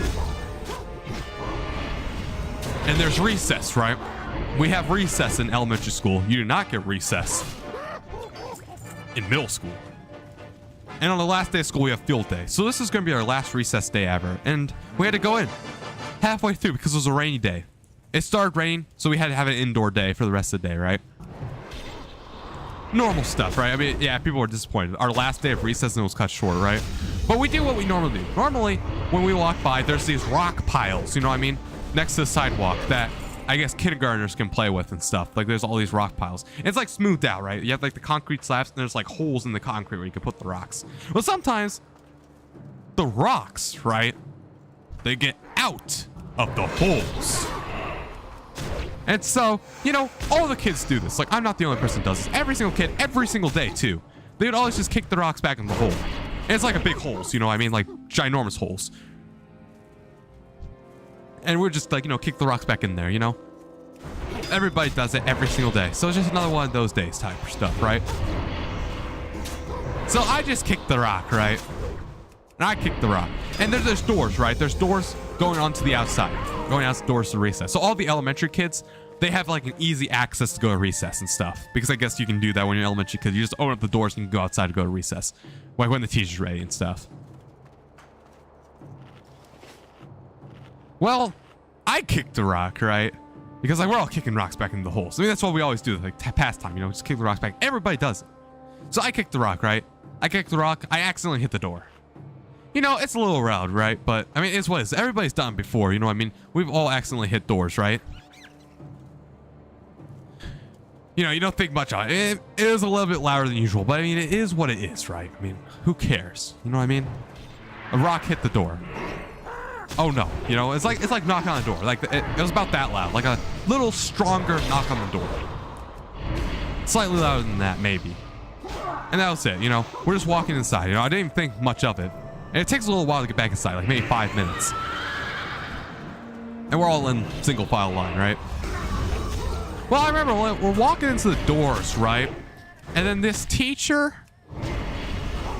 I'd never seen before, with 2 other teachers, right? The 2 other teachers that are my supervisors outside. Like or not my supervisors, but our supervisors as kids. They're also like the outdoor supervisors. They're talking with this teacher. And I remember, they're like, Alex, come over here. And they're like, these students positively identified you as kicking a rock into the person's door. We can expel you for this. And I remember, like, oh my God, I got so angry, man. I got so angry. Because remember, it is the second to last day of school, right? And I guess this teacher, this kindergarten teacher, was absolutely pissed at me, right? Which I don't even know why. And I'll get to what her reasoning is, but her reasoning is absolute bull. You know what I mean? Like completely bull. I remember, they're like, we can expel you for this. Like, this is serious. Like, you could have broke the glass in the door. So I remember I was like, sorry. You know what I mean? Like, I said sorry. I'm like, I'm sorry, I didn't mean to do that. My bad. And then she went off and she's like, you scared the students? We're supposed to be learning here. And I'm like, in my mind, I'm saying to myself, This is the second to last day of school. I've known this happens before.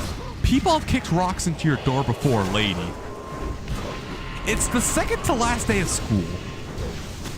What the crap are you learning? And if I did scare a kid, that's honestly my bad. That's my fault. I will actually own up to the responsibility on that. But also, I've known this happens before. I've seen people that's done this before. Like, I'm not the only person here. You know what I mean? And yeah, so it's like she's saying, we can expel you for this. You could have broke the glass on our door. The kids are now scared. We were having a really good learning class session, and you interrupted it. Honestly, I might expel you for this. And remember, I'm a 5th grader, right? Like, I'm about to be out of this hellscape, basically. 2 more days, and I'm out. You know, and up to this point, I was having like a fine year. I mean, it's boring, right? I wasn't having a bad year at all.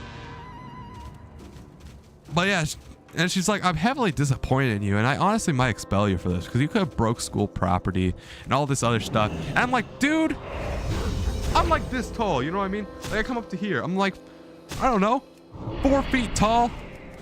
I'm a kid. I make mistakes, bro. Like, what? Huh?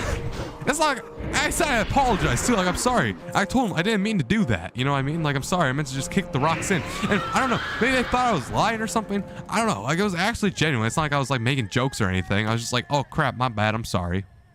Like, I don't know what else you're supposed to say to that. Like, it's not like I can turn back time. And the glass is still standing. Everything else is still standing. But yeah, she's like, I don't know, I might expel you for this, but somebody must have talked her down or something. I don't know, maybe she was having a bad day. I honestly don't know, but like, seriously, bro, like, what the crap is wrong with you? Like, that, I honestly have to ask that kindergarten teacher that. Like, honestly, what is wrong with you? Because, okay, I understand, right? Maybe if I was being like an absolute brat, you know what I mean? If I was being a brat / jerk, and I'm like, well, it's the second to last day of school. I don't care what you think. All right, that's fair. But I apologize. I was like, I'm sorry, my bad. I didn't mean to do that. And she's still like, we're going to expel you for this. As a 5th grader, with only 2 days left, I'm like, huh? You know what I mean? Especially like after other people have done before. I know they kicked the rocks into the door. I mean, like, it happens. I wouldn't say it happens often, right? But it still happens often enough to the point where it happens. Like, I don't even know what to say. Like, it happens often enough to the point where, you know, it's probably happens once a day, I would think.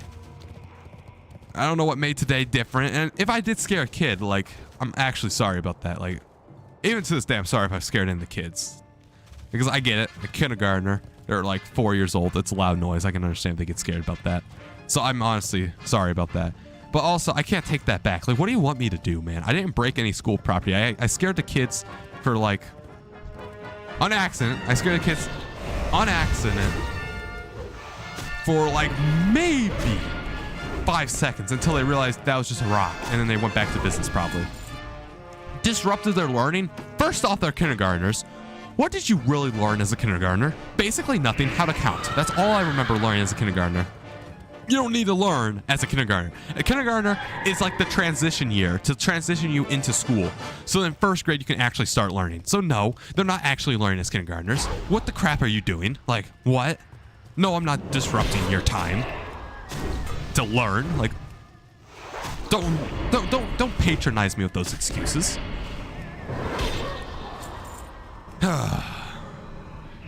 Man. I don't know, but yeah, that was it, man. That's it. I'm gonna stop talking about it. 6th grade, I can chop up to disease because that was the COVID year, and I didn't do much my 6th grade year. Actually, no, 6th grade year. No. 6th grade year was when I was crying. No, yeah, I started crying again in 6th grade because I was stressed. You know why I was stressed? Because of art class. Because once again, you know, hey, flashback to or foreshadowing to 9th grade, my GPA was in danger because of art class. Hey, art class, you know, that great class that is participation, you know, that should be participation, but I was still endangered.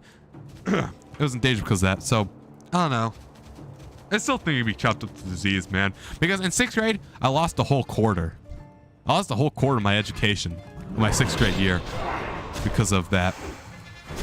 Which means, well, it was really easy, actually. It was completely easy. It was so easy.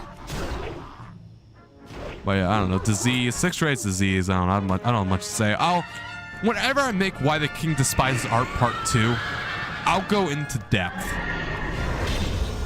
on what happened there in 6th grade. Because honestly, I was in tears. I was honestly worse than when my teacher scolded me for not having good artwork, because I was in tears, man. I wasted so much of my time doing that. In 7th grade, I could say new. Like, I guess, what do we new? New doesn't really make that much sense, because you got despair, disease, glory, and I guess redemption, question mark, because I don't really know what the crap 5th grade was about, man. So 7th grade was just, I guess, new slash I guess new beginnings, because that's a compound word, right? I can make that a compound word, new beginnings. I think you can make that a compound word. So that's what I have for 7th grade, because I went to Fremont High School, and I don't really have to describe myself there. That was an okay year. I don't really know. Could be better, could be worse. Honestly, I don't care, because I'm chilling. I'm chilling, man. It was fine for what it needs to accomplish. Whoa, what the crap's killing me? Are they hitting me? How the crap are they hitting me from? Oh, okay, whatever. Oh, here they are. Oh, I'm so dead. No, I'm just gonna let them kill me. Just let them kill me. I'm not gonna kill these guys. Come on, man. Get it done already. Get it over with. There we go. So, yeah, there we go. We got... Oh, man. Man, this quest markers. Questy sucks, man. Questy is terrible. Wow, okay. But, yeah, new beginnings for number 7 right there. Number 7, new beginnings. Number 8, 8th grade. Hope. E-tops. Everything about that. You want to know more about E-tops? Best year of my life. Parallel to 3rd grade. I loved E-tops. One of the more better years of my life. I loved it. I was having so much fun. Honestly, I was being myself, man. You know why I was having so much fun? Because E-tops was the closest I can get to myself. E-tops was close to be who I was. Who I am. And that's why I loved it, because I could be who I was, no longer facade. Just like saying in 3rd grade, I was who I was, not facade. Which leads us, I guess, to 9th grade. 9th grade, I guess I could say failure. 9th grade, on all accounts, was a failure. I lost my 4.0 GPA finally after 9 years. I guess it would be 8 years and 3 quarters. Of keeping it. I lost my legacy there. I got rejected I got rejected when I was trying to get a girlfriend. What else is there? I don't know. I stirred up some stuff between you, Thor, and Lily on accident. Snapchat. I was getting more depressed because I installed Snapchat and nobody was snapping me. Social media was draining my brain. I was on TikTok doom scrolling every single day for multiple hours. Honestly, the 9th grade was the lowest low of my entire life. People like still weren't even taking it seriously, to be honest with you. People were making jokes about it and stuff. I wouldn't even talk at the lunch table. I'd just eat my food and then clean up my tray. And then, you know what I learned from that scenario? I learned nobody gives a crap about me. You know, people don't care about me. Like when I'm odd and quiet, you know, when I'm going through the ranks and being quiet, you know what I mean? I'm being really quiet, you know, because I'm sad and despair. I can't be that happy-go-lucky guy that you see at school and stuff. People just make fun of me, you know what I mean? They'll be like, why are you so sad, man? Why are you so sad? Nobody actually cares about me. People will make jokes about Plan Z.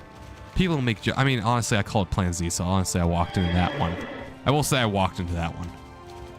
Calling it Plan Z was dingus. But I was what, 14? So I'm an idiot back then too. So people making fun of my art grade, my GPA. Oh no, the guy with a perfect GPA is gonna lose it. What's he gonna do? Oh no, the guy who's only had A's his entire life is gonna lose it. What's he gonna do? But I don't know, man. People were making fun of me for like actually going through a traumatizing event. People were making fun of me for getting rejected by Leela. People were making fun of me. Nobody gave a crap about me. That's why I started to learn. What I started to learn is the only person that cares about you is you. You know what I mean? Nobody cares about me. The only person that's ever going to care about me is me, and I guess probably my family, because my family have a biological tie to me, you know, and that's why they always love me, which honestly respects my family for actually caring about me. But everybody else, nobody seems to care about me. That's like seems to be the life cycle of my entire life. Nobody cares about me, you know? So why should I care about them? And that's honestly why that's what I'm starting to figure out here. I'm starting to put the pieces together, you know what I mean? I'm starting to glue the pieces together. Why should I care about people when they don't care about me? So that's like why I stopped doing. You know, I stopped caring about people. You know, who cares what people think? You know what I mean? They don't care about me, so I don't care about them. That's why I don't care about making friends, you know? Who cares? Friends are overrated, you know what I mean? You know what friends do? Friends backstab you. Friends, you know, the so-called friends make my life worse. You know, I'd rather just sit alone and play World of Warcraft and speak into this microphone than have friends, you know what I mean? Friends, you know, people that make fun of me all the time. Oh yeah, great friends. You know, they don't care about me. When I'm actually sad, they make jokes about it. When I'm actually sad, they don't care. Like, I was depressed all through 9th grade. You know, the only people that cared really was Thor and Nation. You know, Ashton thought I was just gonna shoot up a school, which is honestly an insane thing to say to somebody who's like going through the motions, you know what I mean? Brayton was Brayton. That's the best I can say about Brayton. Jake was Jake, I guess. I mean, those are two of the great dichotomies there. Who else did we sit with? Isaiah Davis was dumb. Who else was there? I guess Isaiah Walters tried to help me out. But, I mean, Isaiah Walters just made things worse, to be honest with you. I mean, Isaiah Walters tried, though. Isaiah Walters cared as well. I will say that. Shout out to Isaiah Walters. But, yeah. You know, like, the majority of people I thought were my friends, man, they don't care about me. They don't care when I'm sad. You know what? They only care about me when I'm happy. They only care when I can make them laugh. They only care when I can make them feel something. They only care when they get something out of it. And then they have the gall. Everybody has the gall to call me a narcissist, bro. Everybody calls me a narcissist. Oh, you're just a narcissist. You only care about yourself. Meanwhile, these are the same people. What do I need to do here? What am I doing? Do I not go down this cave? I have no idea how to do this quest, man. Quest objectives. Okay, here we go. We're just gonna use screw Questy. Questy's stupid, man. Questy's terrible. We're gonna use the actual quest objectives. Yeah, but then they have the gall to call me a narcissist. You know, whenever I ask something, you know, like, hey guys, can we move over to Signal? Because when I am doing a group chat, this is insane, man. I'm still angry about this. Hey guys, can we move the group chat over to Signal? Because I can't really participate in the group chat because my phone connection doesn't work that well with MMS. I don't know why. I've tried really hard to fix it, but I can't fix it. And then, you know, all of you clowned on me. Like, even Nation and Thor. They clowned on me as well. Like, everybody clowned on me for, like, switching to Signal. Because I'm like, hey, can I go to Signal? Can we all check this group chat to Signal? It'd be really easy and simple, you know? Just install this app so, like, I can participate in the discussions as well and not just get gatekept because of my terrible internet connection that I can't really fix. But no, everybody clowned on me for not switching to Signal, not switching the group chat to Signal. So you know what happened? I suffered watching MMS still loading. MMS still loading. MMS still loading. For like, I don't know.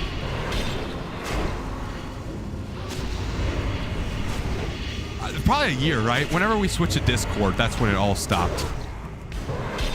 But yeah, I made the suggestion. I'm like, hey, I'm really liking Signal. I'm learning like this can be nice. We have a group chat on Signal because I know Nation can't get any social media. Signal's not social media. It's just a messaging client, so his parents would be okay with it. Can we all switch over to Signal? And all of you clowned me for it. Every single one of you. I remember. And then you people called me a freaking narcissist because, like, I'm asking you guys, hey, can we all move over to Zap? Which is not a big ask, by the way, because I wasn't able to participate in the discussions. You know what I mean? I wasn't able to participate in what was being told and what was being said. because of my terrible internet connection, which I tried to fix. You know, I put many hours into researching on Reddit, onto random internet forums. I spent many years researching, trying to figure that out, man. And I never could figure it out. So in the last ditch effort, I was like, guys, can we move over the signal? And then you guys said no, and he kept saying no. And I'm like, come on, guys. After everything I helped you guys with, you guys can't help me out. And then you guys be like, no. You're the narcissist. I'm the narcissist. I'm the narcissist, really. I'm the narcissist. Because I politely asked at first. At first I politely asked, but then you guys said no. But I mean, honestly, like that's... I just wanted to talk in discussion, man. There was nothing more annoying. Because I don't know what was being said, you know what I mean? Maybe, like, we know what was annoying?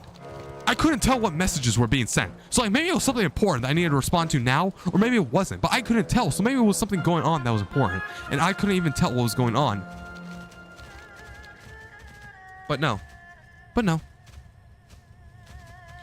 I remember I was sitting here and you guys called me a narcissist. All of you. Like nobody was safe from this. Everybody called me a narcissist. They were like, no. We're not gonna download this app. Just so we're not gonna inconvenience ourselves to save you hours and maybe even days of frustration. Like, come on, man. Come on. Like, that's when I realized, like, holy crap, why do I have friends? That was like the first time when I sat down myself and I realized, why do I have friends? Because truly, isn't the point of friends, like, being there for each other? And, like, you know, helping people out whenever they need something done, right? Whenever they need something done, you know, you give them help as long as it's not too hard or too annoying, which it wasn't. There's people that installed Snapchat. I remember, like, literally just a week later, Brayton was like, he screenshot my phone and it's like, man, I haven't used Snapchat in over a month. Bro, so you're telling me that you have apps that you don't use on your phone, but you won't take 5 seconds to go to the Play Store and install Signal real quick. Because I remember I felt so smart, like finding out Signal, you know what I mean? Finding out this great messaging client. It's not social media. You can't contact people. You need their phone number still. It just uses the internet and it's great, man. And I'll never have to worry ever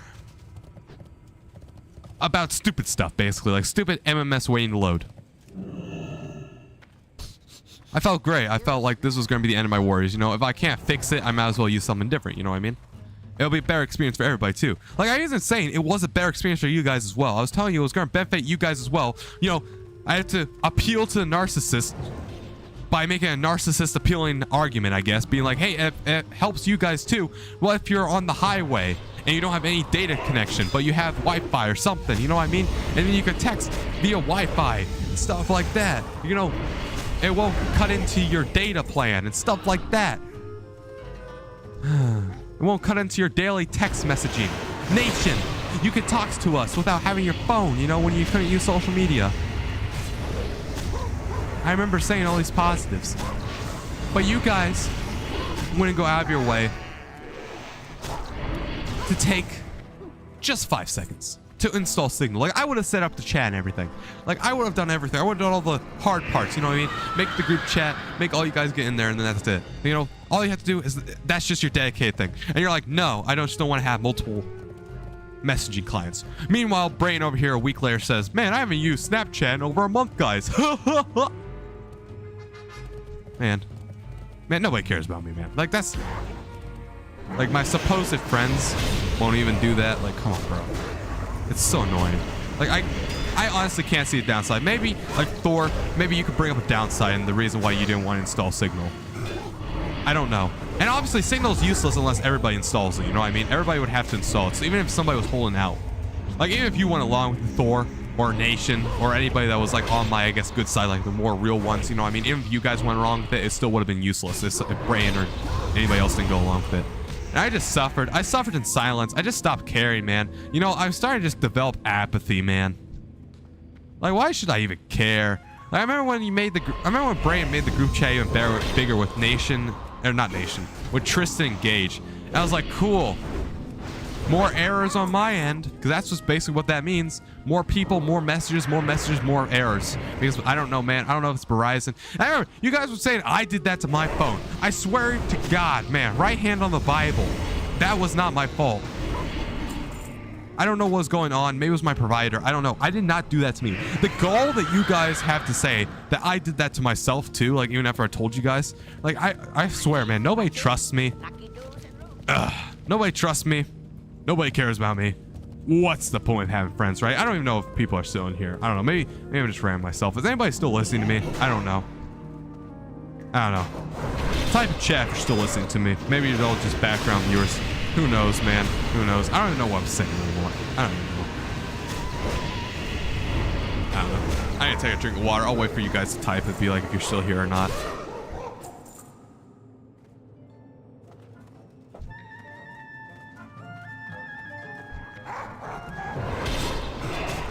It's like because I don't show up in person, right? It's like I don't come to the friendship events in person.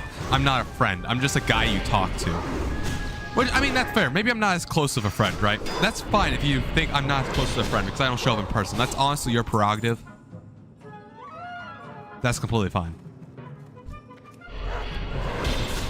But the fact that, like, I don't know, man. It's like I'm being used, to be honest with you. Because, I don't know. I like to, everybody that I've ever talked to, right, is like, you're unironically entertaining. You know what I mean? Like, you might be annoying sometimes.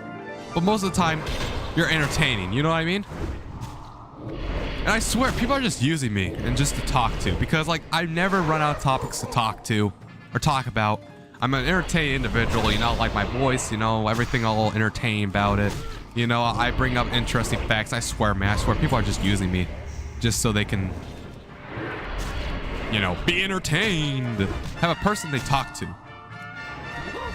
Which, honestly, that would be fine. And I honestly don't care about that. To be honest with you, I honestly don't really care about that. It's just like, when I want something done, like, even if you're just thinking about it on a pure transaction thing, maybe I'm not even friends with you. I don't care. But the fact that I've done all this stuff for you, you know what I mean? And you won't even take 5 seconds to install Signal. And then you call me a narcissist and you put me down.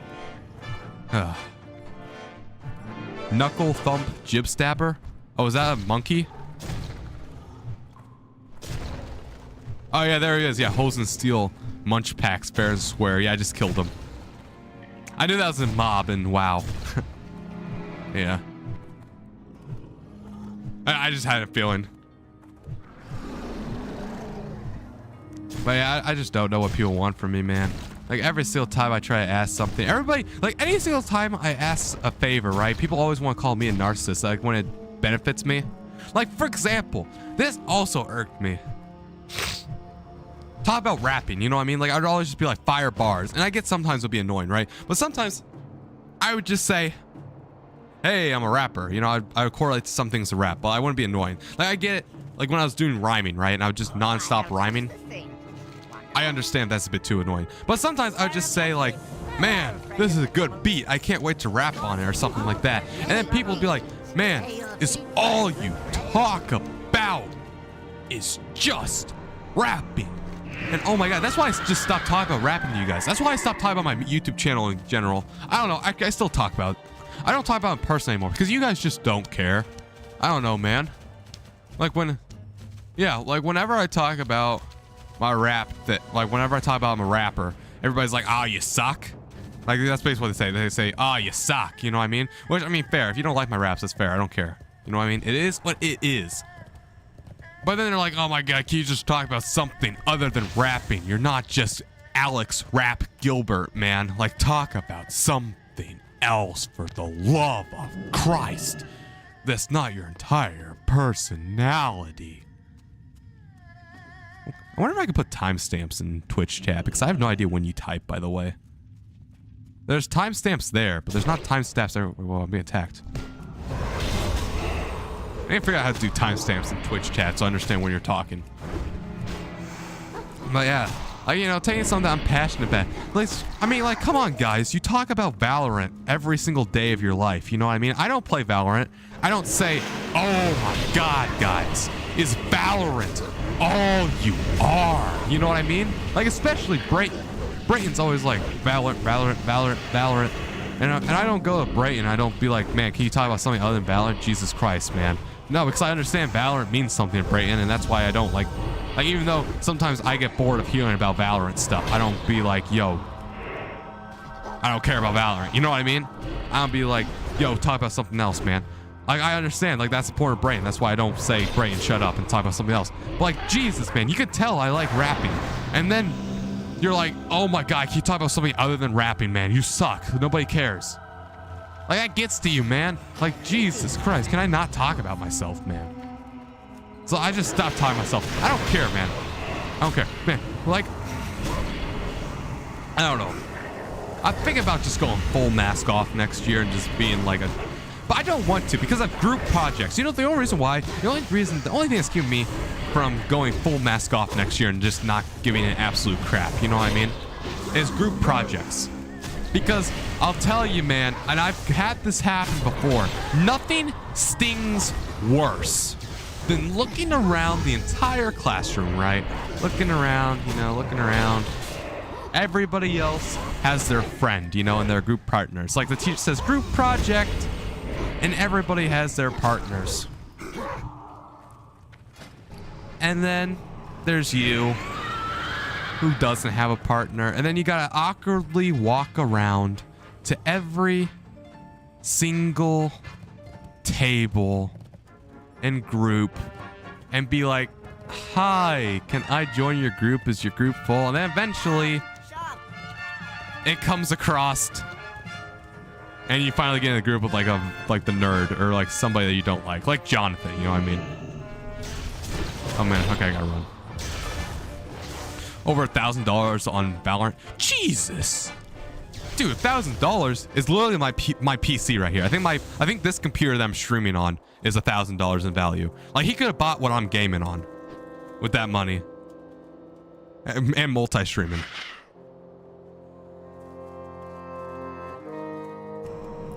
But yeah, like, crap, what was I talking about? Oh yeah, so that's the only reason why, because if I just alienate everybody, then I'm gonna have to be the guy who goes to every single group, and that stings more. That stings more than being with my so-called friends, in quotation marks. Because, I don't know, man, it stings, bro. It stings! It stings walking around being like, hey, do you need a group? And I remember, like, and like, no offense, by the way, Thor, but like, remember when Mr. Deerig was like, all right, everybody get in your groups of twos, and then you went with Tristan, right? Which is no offense, I mean, I don't really care. I mean, it wasn't because you did, because you hate me. It's just because you're limited to 2 groups of people. And then I had to just look around, and there were no groups except Summer. So then I guess I just went group with Summer. But it was awkward, you know what I mean? It feels bad. It feels bad. It makes you not feel wanted in real time, you know? Because it's like when you're getting in sports, right? You know, like when you're getting chosen to play sports, right? And you got the team captains. And they're like, I want you, Carmine. Carmine's always first pick. And then, you know, they call everybody else, and then they call you last. It's like getting picked last in team sports. That's what it is with the group project. You know, when you have nobody around, nobody likes you, nobody cares. Nobody cares, man. Nobody cares. Nobody cares, man. That's just the life lessons with Alex Gilbert. Nobody cares. But yeah, it sucks, man. Like when I'm in Mr. Deer's class, and I'm just sitting around twiddling my thumbs, and then Mr. Deer's like, all right, get in with your partners, groups of 2. And then everybody automatically, within the first 2 seconds, they're in group. Nobody else is wandering around. I'm just looking around like, oh, crap. Okay. She's alone. Hey, you want to be in group with me? And she's like, sure. And I'm like, right on, dude. Radio.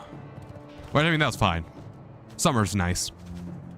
She gets a 10 out of 10 in my book.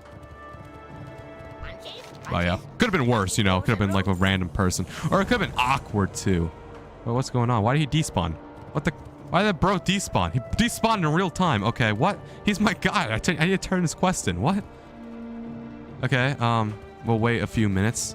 Wait for that to come back, man. I don't know what's going on. I don't know what's going on, huh? Okay, anyway, yeah, we'll wait. But yeah, I've always been chosen last in team sports. You know what sucks too, man? When you're in team sports, this is completely random, and you get chosen like most of the girls get chosen before you. Like, I swear, man, like I'm so useless in team sports that they'll choose the girls before they choose me. It's like it comes down to like the worst girls and me. I'm always picked last, man. It just hurts. Which honestly, team sports, I mean, that's fine. You want to get a competitive edge. I mean, no fair, or no foul, no fair, no fair, no foul, stuff like that. I remember though, Carmine, props off to Carmine, man. Carmine is honestly a W person. I remember when Carmine was team captain, he'd be like, Alex, get up here. I was like his number 2, you know what I mean? It's like, you know, Carmine made me feel wanted. Same thing, Carmine in weightlifting. Carmine's honestly W person. W Carmine. But yeah, I remember that. Like, and Carmine would get so hyped. He'd be like, Alex, get up here, man. But yeah, Carmine W hype, man. Well, where did this guy go? Like, why did he just despawn in real time? Am I supposed to go up here now? I don't understand. Like, why did he teleport? Well, it's weird, right? Because I actually never really thought about this before in my life, right? Until I started streaming and saying all this out loud, I never realized how many people just didn't give a crap about me. You know, I've always felt like it was there a little bit, but I never realized it was to this degree. You know what I mean? That, like, you know, I could disappear tomorrow, and I don't think most people would care. Like, after the first week, I don't think everybody would go back to normal. But I don't know, maybe they wouldn't. Maybe they would. I honestly don't know. But you can't do anything about it. I don't think I can. I'm too deep in the reputation. Like I said, you know, reputation sucks. Stereotypes suck, man. I'm always going to be, even to the new students coming to Fremont High School this year, I'm guarantee you, I'm going to be like that stupid, annoying guy who's kind of funny. That's like literally going to be my legacy at Fremont High School, and that's what everybody's going to assume I am. Even if I do a complete 180 in my personality, it's going to take many months to get rid of that stereotype. And we're in the last hump. We're in the last year. What am I supposed to do here? I don't understand, bro. What am I doing? Where did the guy despawn to? Why did he despawn? Do I have to, okay, I'm going to log out and log back in. I don't know what I'm supposed to do. Oh, man. Oh, we got an advertiser in here. Nut eleve. Silly advertisers. Trying to advertise while I'm talking about my life. Silly goober, get them out of here. Well deserved, man. What was he saying? Like, you're tired of streaming to 0 viewers? Stuff like that? Nah, get out of here. Get out of here. More like tired of streaming in my stream. Get out. Nobody gets a free ride here. I don't know why this stream's so bad today, by the way. We're getting terrible stats, man. I don't know. I honestly think I've been kind of engaging too, like more so because I'm like telling more stories. I feel like stories are more engaging than the gameplay, almost always. I mean, the gameplay is just here as like background noise, you know?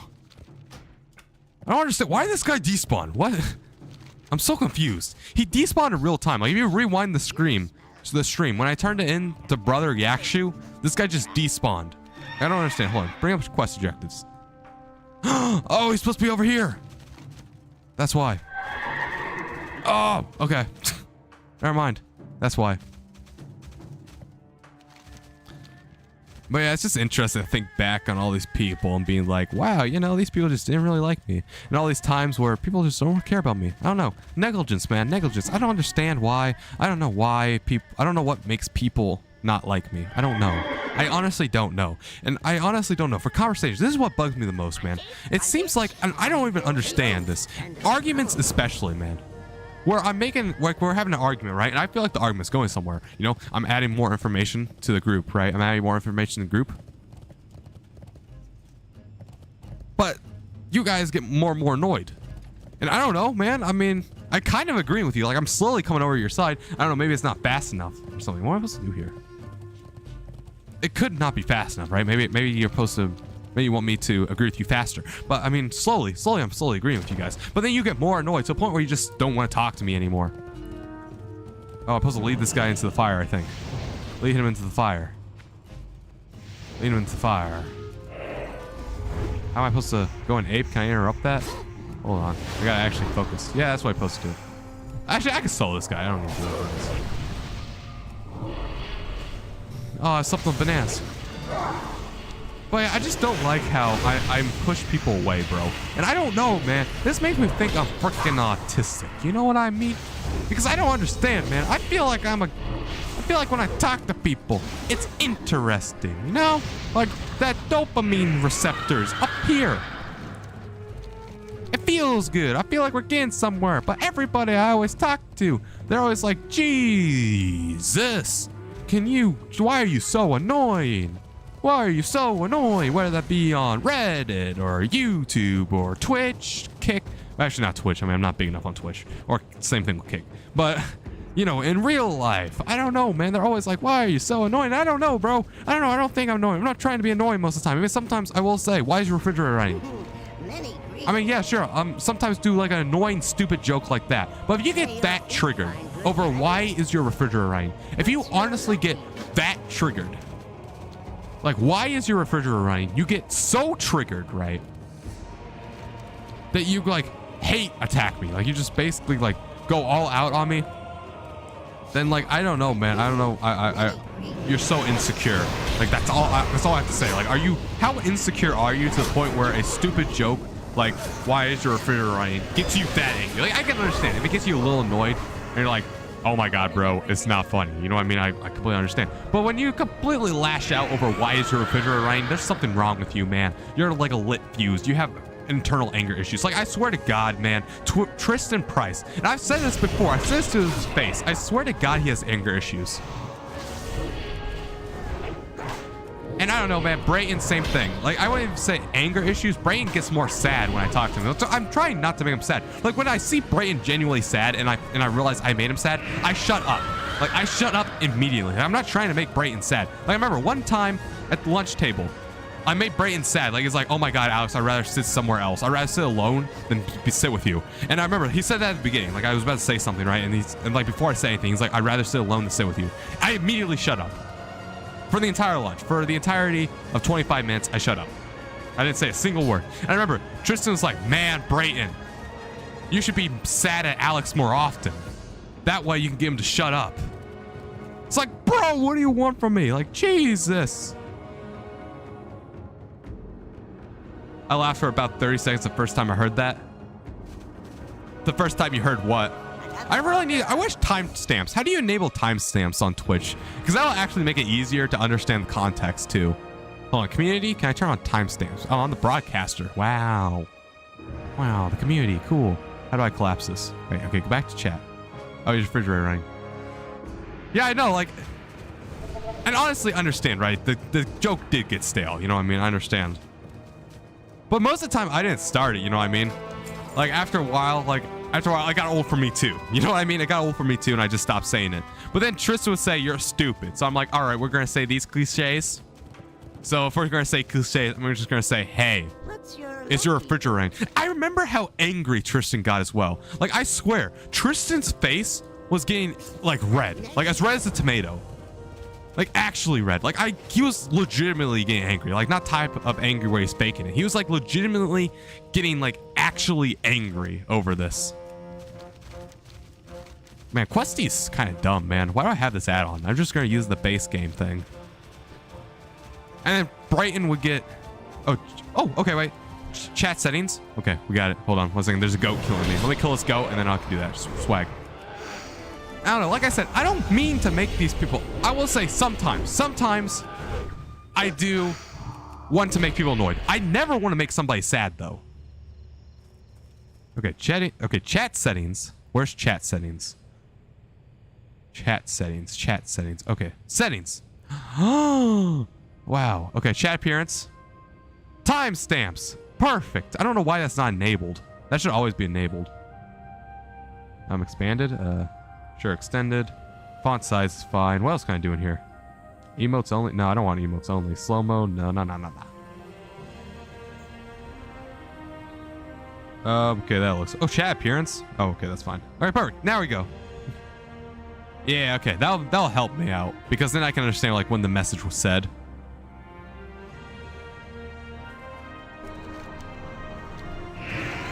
But yeah...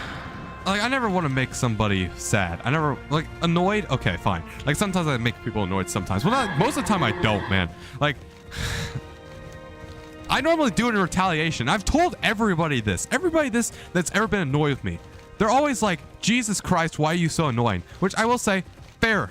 Sometimes I do start it. Sometimes I will say, I'm not 100%. I'm human after all. I'm only human after all. Sometimes I do start it, right? But most of the time, I say this stupid stuff in retaliation. Like sometimes I guarantee you, it's to the point where I feel like people call me stupid and they don't even realize it's an insult to me. Like, it's still an insult, you know what I mean? So I feel like when Tristan calls me stupid, I don't think he understands that he's still insulting me. Like, at the point where I don't care, but I'd rather not be called stupid. So when I say, is your refrigerator running? When Tristan, like when Tristan calls me stupid, and I say, is your refrigerator running? He thinks I started. Because he doesn't understand, call me stupid as an insult. So he thinks I started it, which sucks, you know what I mean? Because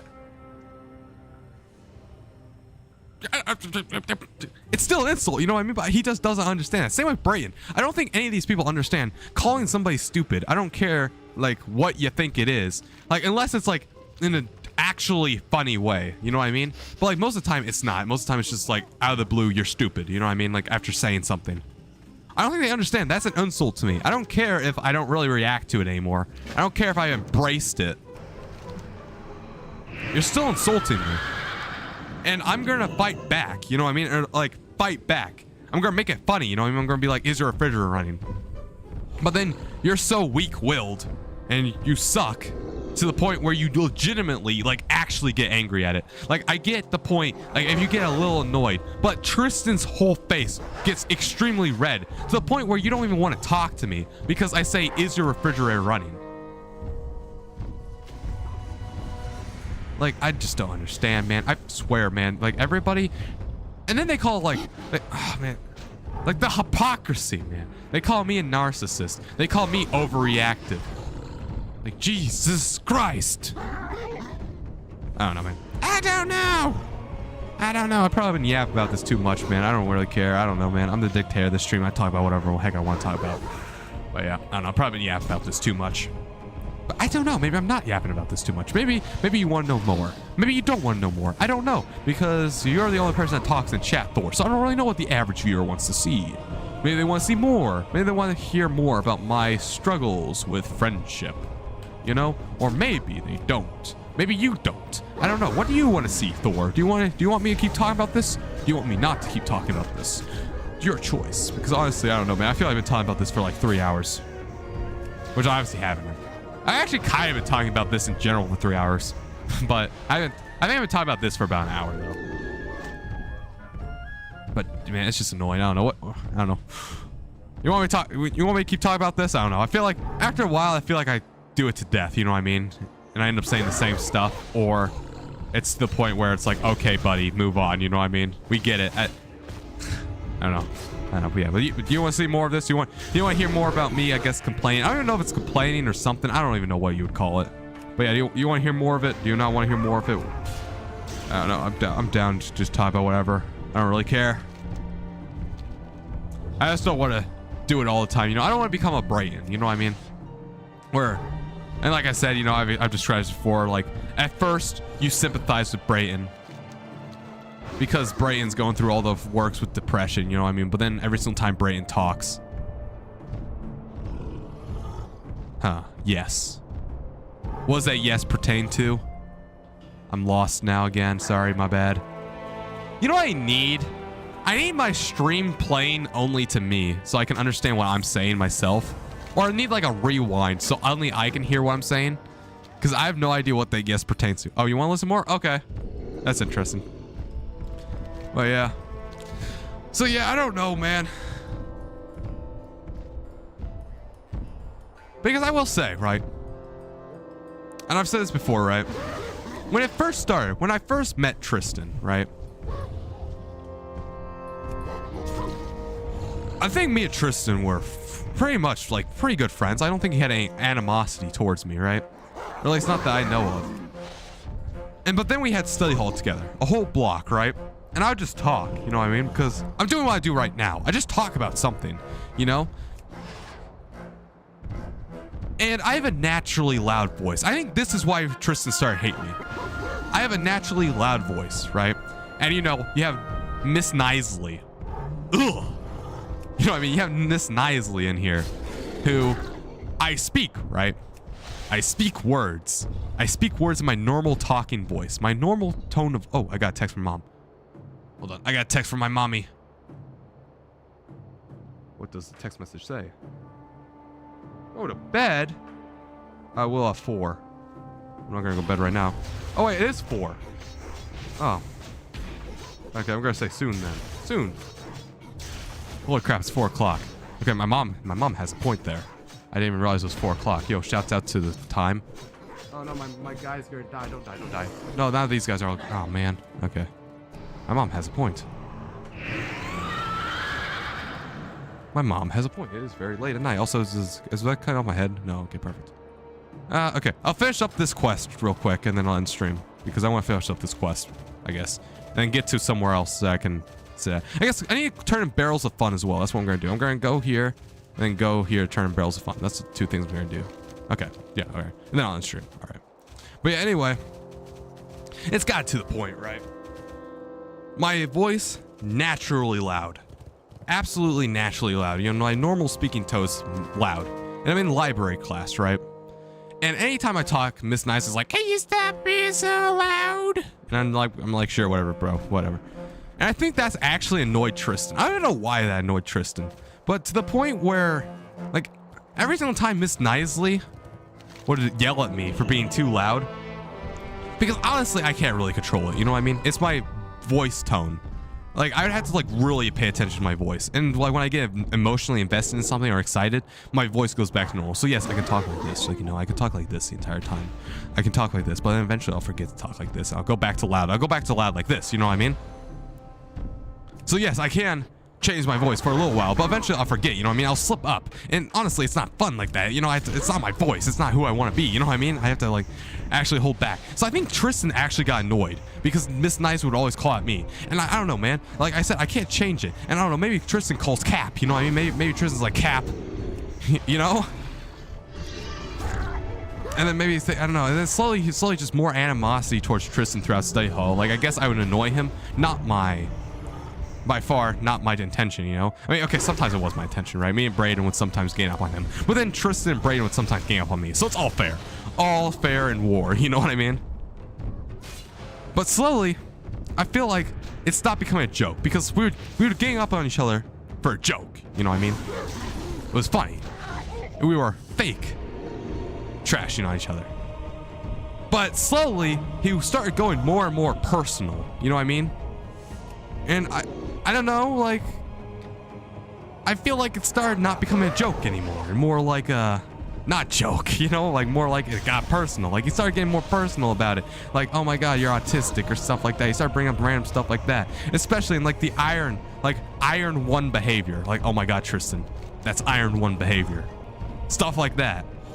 He would say that over and over and over again. You know, and then he would get angrier and angrier, and I would tell him it's Iron 1 behavior and stuff like that. You know, I would just keep saying Iron 1 behavior. You know, I wasn't even keeping it personal. I wasn't bringing in his personal life. I could have been like, bro, your girlfriend literally, does self-harm or something like that. You know what I mean? Something personal like that. I could be like, dude, like, come on. I could have made it personal. You know what I mean? At the time, but I wasn't going to because that's just an absolute jerk move. You know what I mean? And honestly, I'd be a jerk for doing that, even if he did that. You know what I mean? But yeah, I don't know, man. He would still do it. He was still like, he just escalates to be more and more personal. And I always stayed the same. It's the same thing. Is your refrigerator running? I never made it more personal than that. I never made it more personal than Iron 1 rank. To the point where both of them, Brian and Tristan, were actively trying to find something that I would react to. You know what I mean? Because I would always give off the same default reaction. Oh, that's Iron 1 behavior. Oh, is your refrigerator running?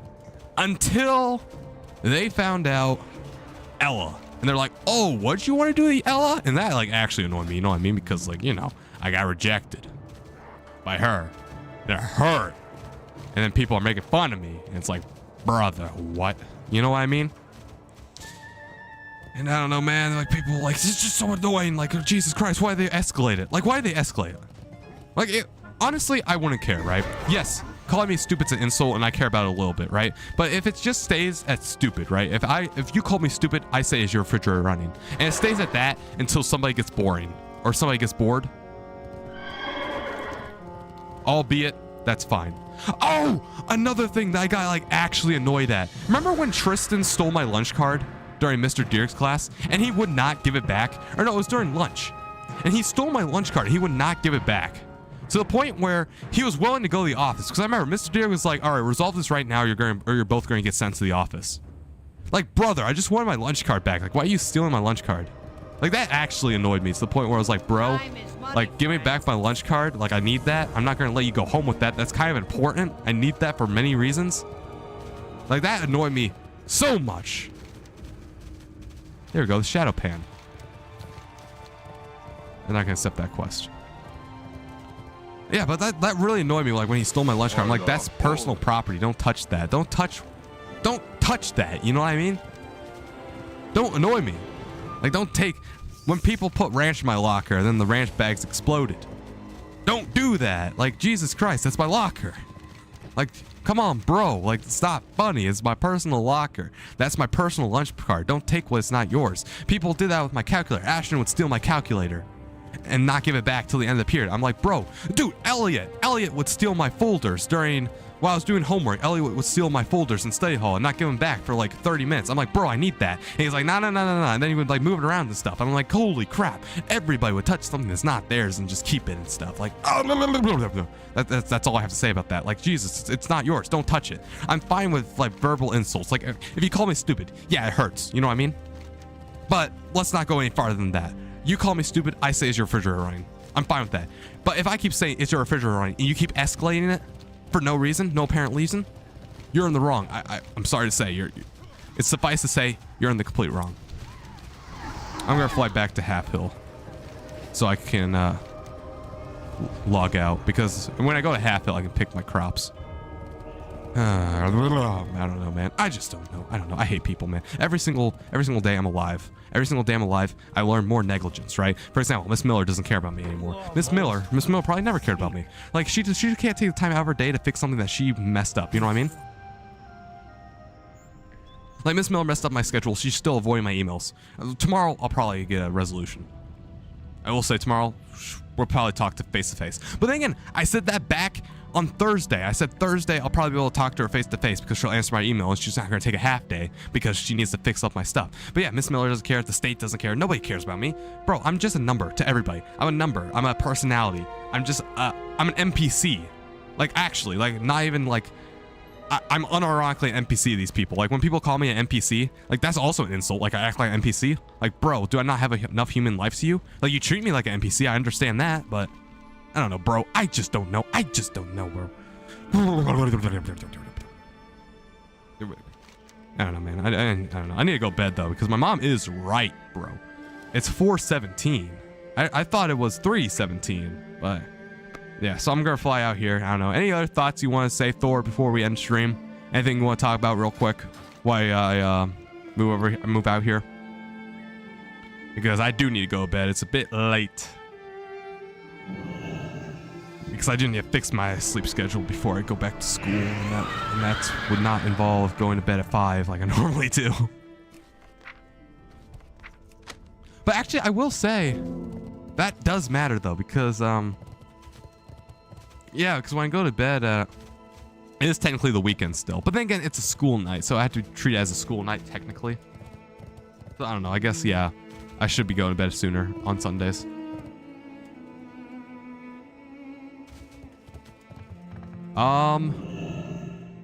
No, I'm not gonna have my mom tune the stream. My parents still don't know I do YouTube or streaming. As far as I know, I don't think they have any suspicions whatsoever. There's a reason why I do this at night and not in the morning. Like right now, I'm assuming she's like, when mom said go to bed, she knows I'm awake because the bathroom's right above me and she hears me talking. But I'm assuming she thinks I'm in a Discord call with you and not streaming. So I'm not going to do that for now because they do not know I have a YouTube or a Twitch or a Kick or a Reddit. And honestly, I don't think they would care, but I'd rather them not know because I'd rather not know the opinions of my videos. You know what I mean? Because I feel like if they watch my videos and they think it sucks, right? I feel like that's going to break me. And I don't think they would say that, but they might. I don't really know what they'd say. So I'd rather them not watch my videos, so I haven't told them yet. One day I will eventually tell them. I don't know. But yeah, it's been, what, 7 months? They still don't know. Like I said, they don't even know I rap either. And it's been a longer than that. I do everything in my basement. So yeah, maybe one day, but not today. Anything else you want to say before we go? Maybe one day. One day though, I might have my mom tune in stream. I will say, if I become once I become monetized, I'll tell my parents if I haven't told them yet, because monetization will be, you know, I made it. You know what I mean? I don't really care at that point, making money. But I don't know what they would think about this. I mean, I'm sure they won't care, to be honest with you. But then I have to like talk about what I make. They might watch this. You know what I mean? They're not gonna watch my streams, obviously, because that's too long. But they might watch my storytelling videos. I don't know. I mean, it's fine if they watch my storytelling videos. But I don't know, man. I don't really want them watching my stuff yet. I kind of want to move out before they watch my stuff. You know? But I don't know, we'll see. I was going to tell them when I do Impact. When I was going to do Impact, I was going to tell them, hey, I also do YouTube. But it looks like Impact's going to fall through, so I'm not going to tell them yet. Because I'm going to be like, hey, you know this video I just made Impact? I'm going to upload it to my YouTube channel that I've had for many months. Because it's probably going to be a really well done video. But now since I'm not going to do Impact, most likely I'm not going to tell them because I'm not going to have a really good video. I'm going to wait until I make a video that's actually blows the socks off, or when I make a rap that blows my socks off, and I know for a fact it's not bad. Genius. Yes, exactly. Yeah, make fat stacks, buy the house. Perfect. White tiger. Oh yeah, I don't know. Maybe one day. I don't know. Oh, I'm either gonna wait until I get monetized, or I make the perfect rap or the perfect video, or like a really good rapper video to the point where I understand, oh, this isn't amateur. You know what I mean? Like nobody can like really hate it. Cause I'm kind of scared. You know, I'm sure they're gonna be I'm sure they're gonna be supportive. I don't think they care, to be honest with you. To be honest with you, yeah, they would not care whatsoever. But then I have to talk about it every once in a while. I don't really want to. I don't really want to talk about this side of me. I don't like talking about it. The only time this side of me comes out is when I'm sitting in front of this microphone right now. Every other time, I don't think about this part of me. This part of me is a ghost. But yeah. Maybe one day. One day. I'm just waiting. I don't know.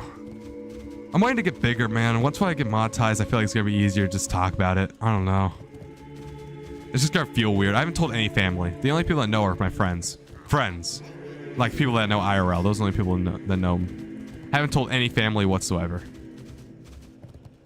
But yeah, anything else you want to see before we head on out? Anything at all? Because I'm down for anything. Oh, eat me. Oh, never mind. I can't eat those anymore. Before I mosey on out, any other last thoughts? Because it is 4:30 almost, and she is right. I need to go to bed. I need to sleep. Because sleep is for the weep. And that, my friends, is what I am. Runic mana potion. That's old stuff. I don't need runic. I can sell that. Corn cake. I could close out that. Fishing pole. I might need to keep that. I don't remember I need fishing still or not. Yeah, okay, the rest looks good. All right, let me do the outro. Happy 4:30. Well, actually, it's 4:23. It's not 4:30 yet. But yeah, let me do the outro, and then we can leave and go to sleep. Good night, Thor. There we go. Perfect. Thank you guys for watching this live stream. I mean, it was kind of a bad live stream stats wise.